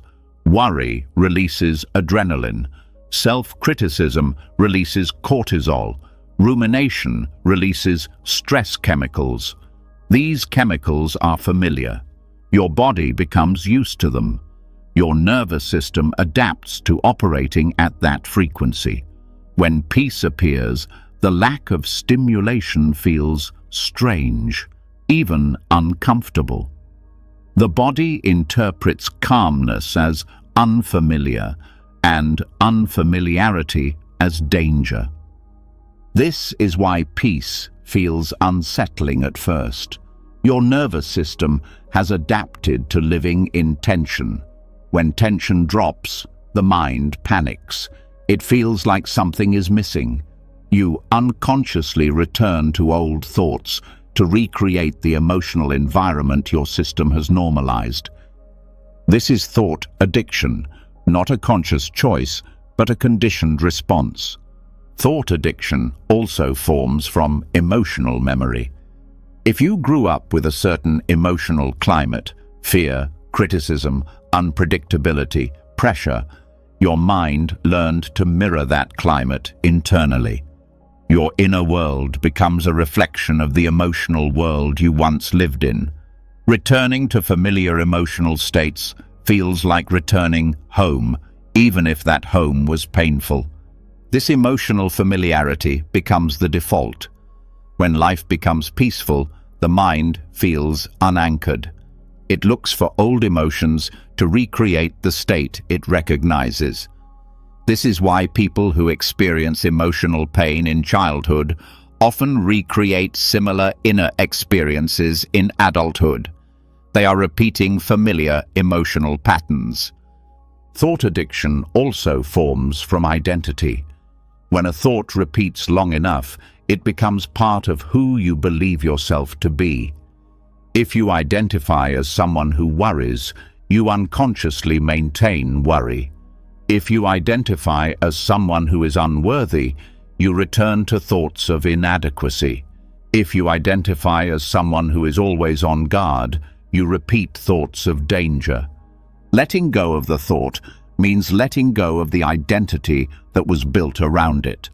And identity, even painful identity, feels stable. The unknown identity feels threatening. So the mind clings to the old thought to preserve the self it knows. The ego also plays a major role. The ego is not the villain. It is simply the part of the mind that needs consistency. Ego fears change. Ego fears instability. Ego fears uncertainty. It uses thoughts, especially familiar thoughts, to anchor itself. Even thoughts that cause suffering make the ego feel grounded. New thoughts threaten the ego's stability. Thought addiction also forms from karmic momentum. Your thoughts from the past shape your tendencies in the present. Tendencies shape reactions. Reactions shape habits. Habits shape identity. Identity shapes future thoughts. This cycle creates a karmic loop, an internal current that carries you back to the same mental states again and again. The more times you think a painful thought, the more natural it feels. The more natural it feels, the more the karmic loop strengthens. The mind becomes addicted to its own patterns. Thought addiction also emerges because certain thoughts give you a sense of certainty. Even negative certainty feels grounding. The mind hates uncertainty because uncertainty means vulnerability. Uncertainty means possibility. Possibility means change, and change means letting go of control. Painful thoughts eliminate uncertainty by offering familiar narratives. I know how this ends. I know what to expect. This is the paradox. Painful thoughts feel safer than lack of clarity. Another reason the mind clings to painful thoughts is emotional avoidance. Many painful thoughts serve as distraction. Worry distracts you from deeper grief. Anger distracts you from sadness. Overthinking distracts you from feeling vulnerable. The mind returns to these thoughts because they shield you from emotional exposure. The thought is not the addiction. The avoidance is. Thought addiction also forms from social conditioning. If you grew up around people who worried, complained, criticized themselves, or saw the world through fear, your mind absorbed those patterns. You learned them by proximity. They became part of your mental framework. They became familiar, and familiar patterns feel true. Thought addiction also reflects perfectionism. Perfectionists often overthink because they believe thinking more will protect them from failure, embarrassment, or criticism. This creates a loop. Overthinking gives an illusion of preparedness, which reinforces the habit. The mind becomes addicted to analysis, not because it helps, but because it feels responsible. Another layer of thought addiction is emotional intensity. Emotional intensity, even negative intensity, creates stimulation.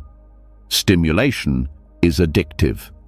The nervous system becomes accustomed to high emotional charge.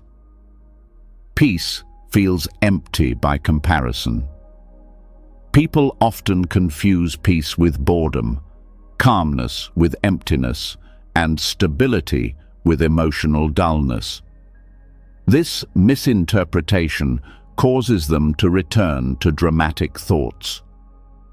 Thought addiction can also be tied to unprocessed trauma. Trauma creates hypervigilance, an internal need to anticipate threats. The mind becomes addicted to scanning for danger, replaying memories, or imagining worst-case scenarios. This is the mind trying to protect you. The thought is a symptom, not the cause. But the symptom becomes habitual. The mind also clings to painful thoughts because they act as anchors for unsolved stories. If something in your past remains unresolved, your mind returns to it repeatedly. The thought becomes a loop because the story has no closure. You are not addicted to the thought, you are seeking resolution. Another overlooked reason is emotional dependency. Thoughts can become emotional companions. They keep you company.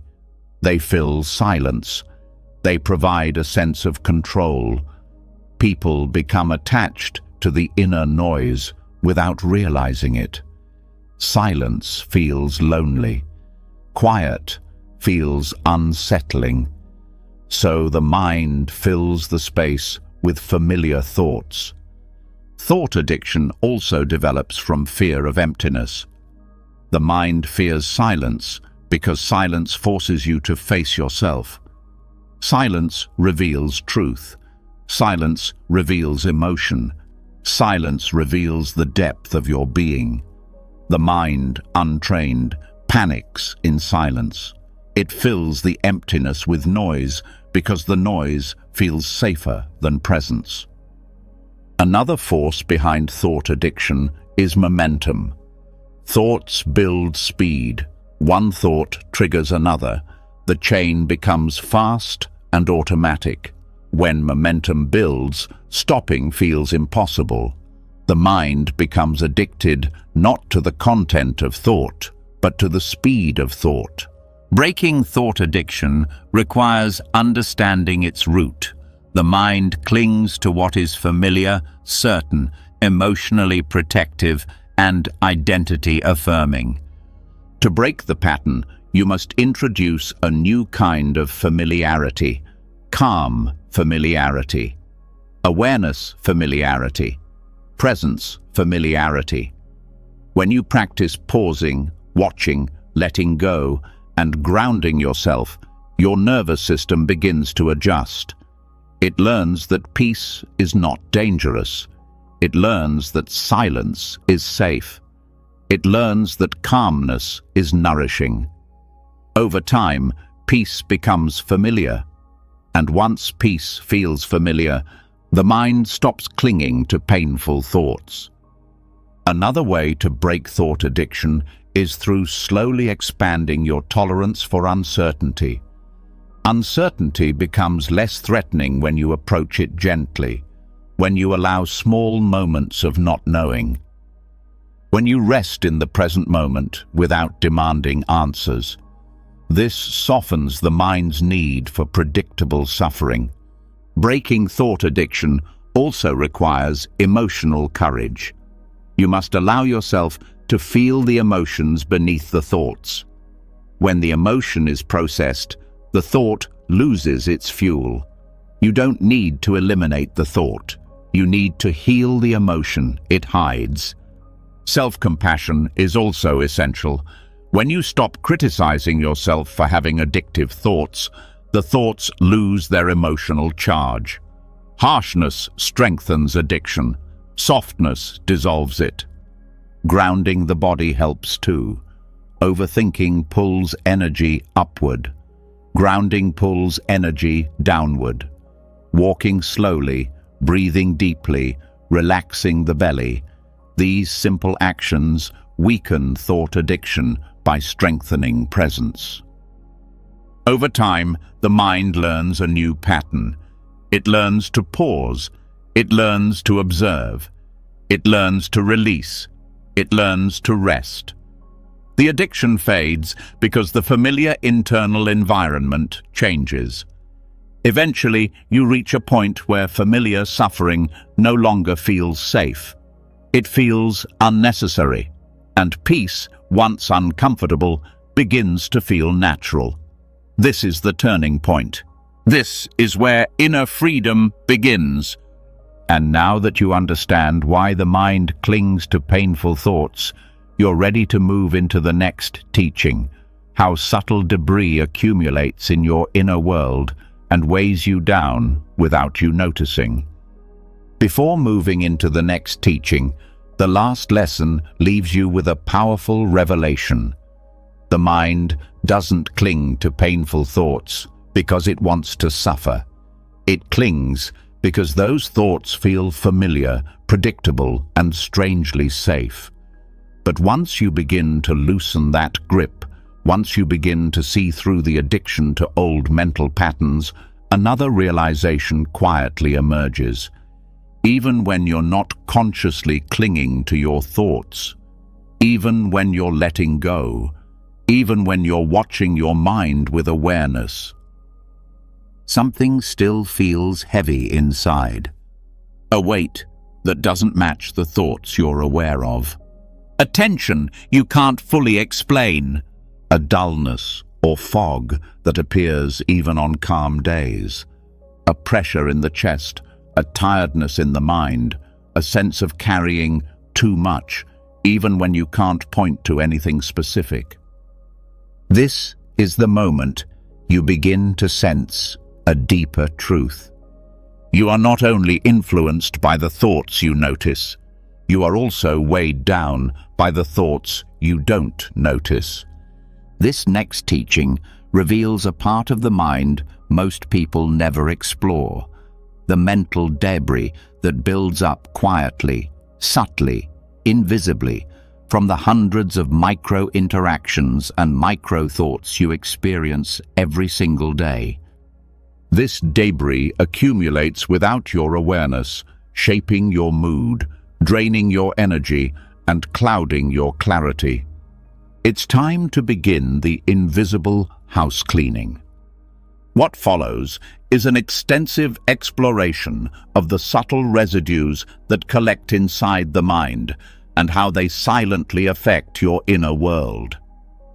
Mental debris is the accumulation of tiny impressions left behind by thoughts, interactions, emotions, and external stimuli. These impressions are so small that you don't recognize them individually, but over time they pile up, creating a sense of heaviness, tension, or mental clutter that you can't explain logically. Every day, you encounter hundreds of small moments that leave faint marks on your mind. A slight tone of irritation from someone you spoke with, a quick glance that felt judgmental, a message you didn't respond to, a task you postponed, a disappointment so small you dismissed it, a fear that appeared for 2 seconds and then vanished. Each one seems insignificant on its own, but each one leaves residue. The mind does not forget these small impressions. It stores them, not as full thoughts, but as subtle sensations, fragments, emotional imprints, or tiny impulses that linger below conscious awareness. Over time, these traces accumulate and affect your emotional and energetic state. Mental debris is often felt, not thought. You feel it as heaviness, as tension, as a vague sense of unease. You feel it as tiredness when your day wasn't physically demanding. You feel it as irritation with no clear cause. You feel it as a foggy mind, as emotional sensitivity, or as an inability to concentrate. One of the reasons mental debris builds up is because the mind constantly processes information without fully completing emotional cycles. A micro-disappointment that you brush aside does not vanish. It lingers as emotional residue. A micro-conflict you suppress stays in the background. A moment of self-doubt you ignore remains as a faint imprint. These incomplete emotional moments accumulate. Another source of mental debris is the mind's tendency to absorb subtle external energy. Human interactions are exchanges of emotion, tone, and attention. Even brief encounters can leave small marks. A conversation overheard, a social media comment, a headline, a single facial expression. The mind absorbs these impressions unconsciously, especially if your awareness is not grounded. Modern life intensifies this. The mind is exposed to more information in one day than ancient humans encountered in months. Each piece of information leaves residue: news stories, notifications, opinions, advertisements, comparisons. All of these create tiny internal reactions. Most reactions pass quickly, but each one leaves behind a trace. When hundreds of these traces accumulate, they create a subtle emotional smog. Mental debris also comes from unfinished thoughts. When your mind starts thinking about something but doesn't complete the thought, it leaves behind a sense of incompleteness. You may not notice it consciously, but the mind does. Unfinished thoughts create micro-tension. The more unfinished thoughts, the more tension your system carries. Another layer of debris comes from suppressed responses. When you want to speak but remain silent, the emotion does not disappear. It stays inside. When you want to express disappointment but don't, the energy stays locked. When you feel hurt, but act like everything is fine, the hurt sinks into the subconscious. Suppressed emotions solidify into subtle residues that don't dissolve on their own. Regret is another contributor. Small regrets, the ones you dismiss, accumulate slowly. You barely think about them, but they remain as echoes. Over time, they combine, forming a background hum of emotional weight. Unconscious comparison also leaves residue. Each time you compare yourself to someone, even for a moment, you leave behind a trace of self-judgment or insufficiency. Even small comparisons shape the emotional tone of your inner world. Another form of debris comes from micro-fears. These are the fears that last only a second, fearing bad news when your phone vibrates, doubting a choice you made, anticipating a possible problem, worrying about someone's reaction. These fears don't become full thoughts, but they leave behind energetic tension. Mental debris also comes from emotional mirroring. You absorb the emotional states of people around you, even briefly. A stressed coworker, an irritated family member, a tense stranger. Your body registers these states.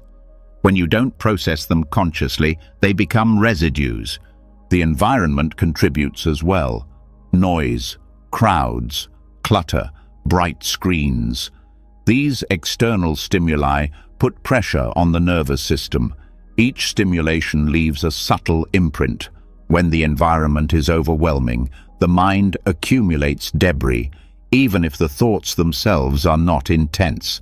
Much of this debris accumulates because you rarely give your mind enough space to release it. You move from one thought to another without pause. You jump from task to task without rest. You scroll, listen, respond, and react continually.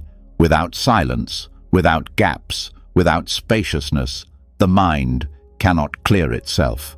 This is why even a peaceful day can feel heavy if the mind has no space to release its residues. Mental debris needs stillness to dissolve. Another reason debris accumulates is because the mind confuses not noticing with not being affected. Just because you don't consciously register an emotion does not mean your body didn't react. The body reacts faster than the mind. Emotional residue often enters the body before the mind has time to label it. Mental debris also forms from internal pressure, pressure to perform, to respond, to meet expectations, to fulfill obligations. Even small pressures add up. Pressure creates internal contraction. Contraction becomes residue. Another layer comes from emotional leftovers. When an emotional wave rises and you don't ride it fully, a portion of the emotion stays behind. This leftover emotion hides beneath your awareness and joins the debris. Subtle resistance to life also accumulates. Each time you inwardly resist something, a delay, a comment, a minor inconvenience, a small contraction forms. One contraction is harmless, but dozens each day create heaviness. This is another form of debris. Mental debris also forms from thoughts that are not aligned with your values. When you act or speak in ways that conflict with your deeper self, the dissonance leaves residue. Even if the conflict is small, the emotional impact stays. The accumulation of debris influences mood dramatically. When debris builds up, your mood becomes unpredictable. You become reactive to things that wouldn't normally bother you. Small inconveniences feel heavy. Neutral moments feel irritating. You sense something is off, but you can't identify why. It also influences decision-making. When the mind is cluttered, clarity becomes difficult. You hesitate more, you doubt more, you overthink small choices. The debris clouds your intuition. Relationships are affected as well. When your inner space is crowded with residues, you have less emotional availability. You listen with half your attention. You respond with less patience. You feel drained before the conversation even begins. Another impact is decreased creativity. Creativity requires spaciousness. When the mind is cluttered with small residues, it becomes harder to access inspiration. The inner world feels too loud for subtle ideas to emerge. Mental debris also makes silence uncomfortable. Silence brings the residues into awareness. This is why many people avoid stillness. They mistake the discomfort of debris rising for the discomfort of silence itself. But silence is not the enemy. Silence is the broom that reveals what needs clearing. Cleaning mental debris requires awareness, not of big thoughts, but of tiny sensations. You begin noticing the micro-tensions, the jaw tightening, the chest contracting, the shoulders lifting, the breath shortening. These are signs that residue is present. One effective method of clearing debris is micro-relaxation. The moment you notice tension, you soften. You let the breath deepen. You allow the shoulders to drop. This small release cleans tiny pieces of debris each time. Another method is emotional acknowledgement. When a small emotion arises, acknowledge it without dismissing it. A 2-second acknowledgement prevents residue from forming. There is irritation. There is sadness. There is pressure. Naming it releases it. Pausing helps too. When you create brief moments of stillness throughout the day, you give your mind time to digest its experiences. Even a 5-second pause helps dissolve residue that would otherwise accumulate. Grounding practices also clear debris. Feeling your feet, focusing on your breath, relaxing your belly. These anchor you in the present and allow stored impressions to release. Reflection at the end of the day also helps. By spending even 1 minute noticing what left a mark on you, you allow residues to dissolve rather than sink deeper. Another powerful cleanser is compassionate self-talk. When you speak gently to yourself, emotional residue softens. Harshness traps debris. Kindness dissolves it. The most effective cleaning happens when you combine awareness with softness. Awareness identifies the residue. Softness releases it. Harshness adds more residue. Gentleness clears it. Over time, as you practice invisible house cleaning, your inner world becomes lighter. You wake up with more clarity. You feel less weighed down. Your mind becomes quieter without effort. The body feels more open. Emotions become easier to navigate. Reactions become slower and softer. This invisible cleaning reveals something extraordinary. Your clarity was never gone. It was buried under layers of subtle residue. Your peace was never lost. It was covered by micro-impressions. Your vitality was never broken. It was simply suffocating under debris. You've now walked through some of the deepest layers of the mind. How thoughts come, how they linger, how they disguise themselves as truth, how they drain your energy, shape your patterns, hijack your emotions, and whisper their way into your identity. And through each lesson, one truth has become clearer and clearer. Your thoughts were never meant to live inside you. They arrive like visitors, loud ones, quiet ones, old ones, new ones, gentle ones, painful ones.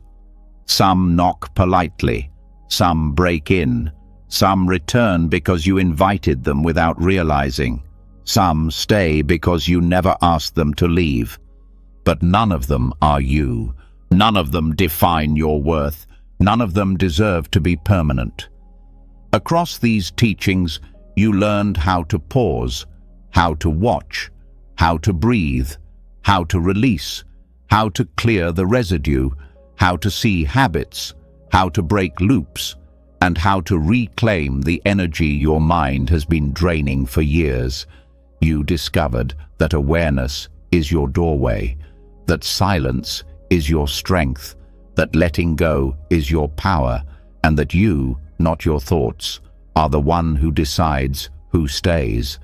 And now you stand in the truth Buddhism has always tried to show us.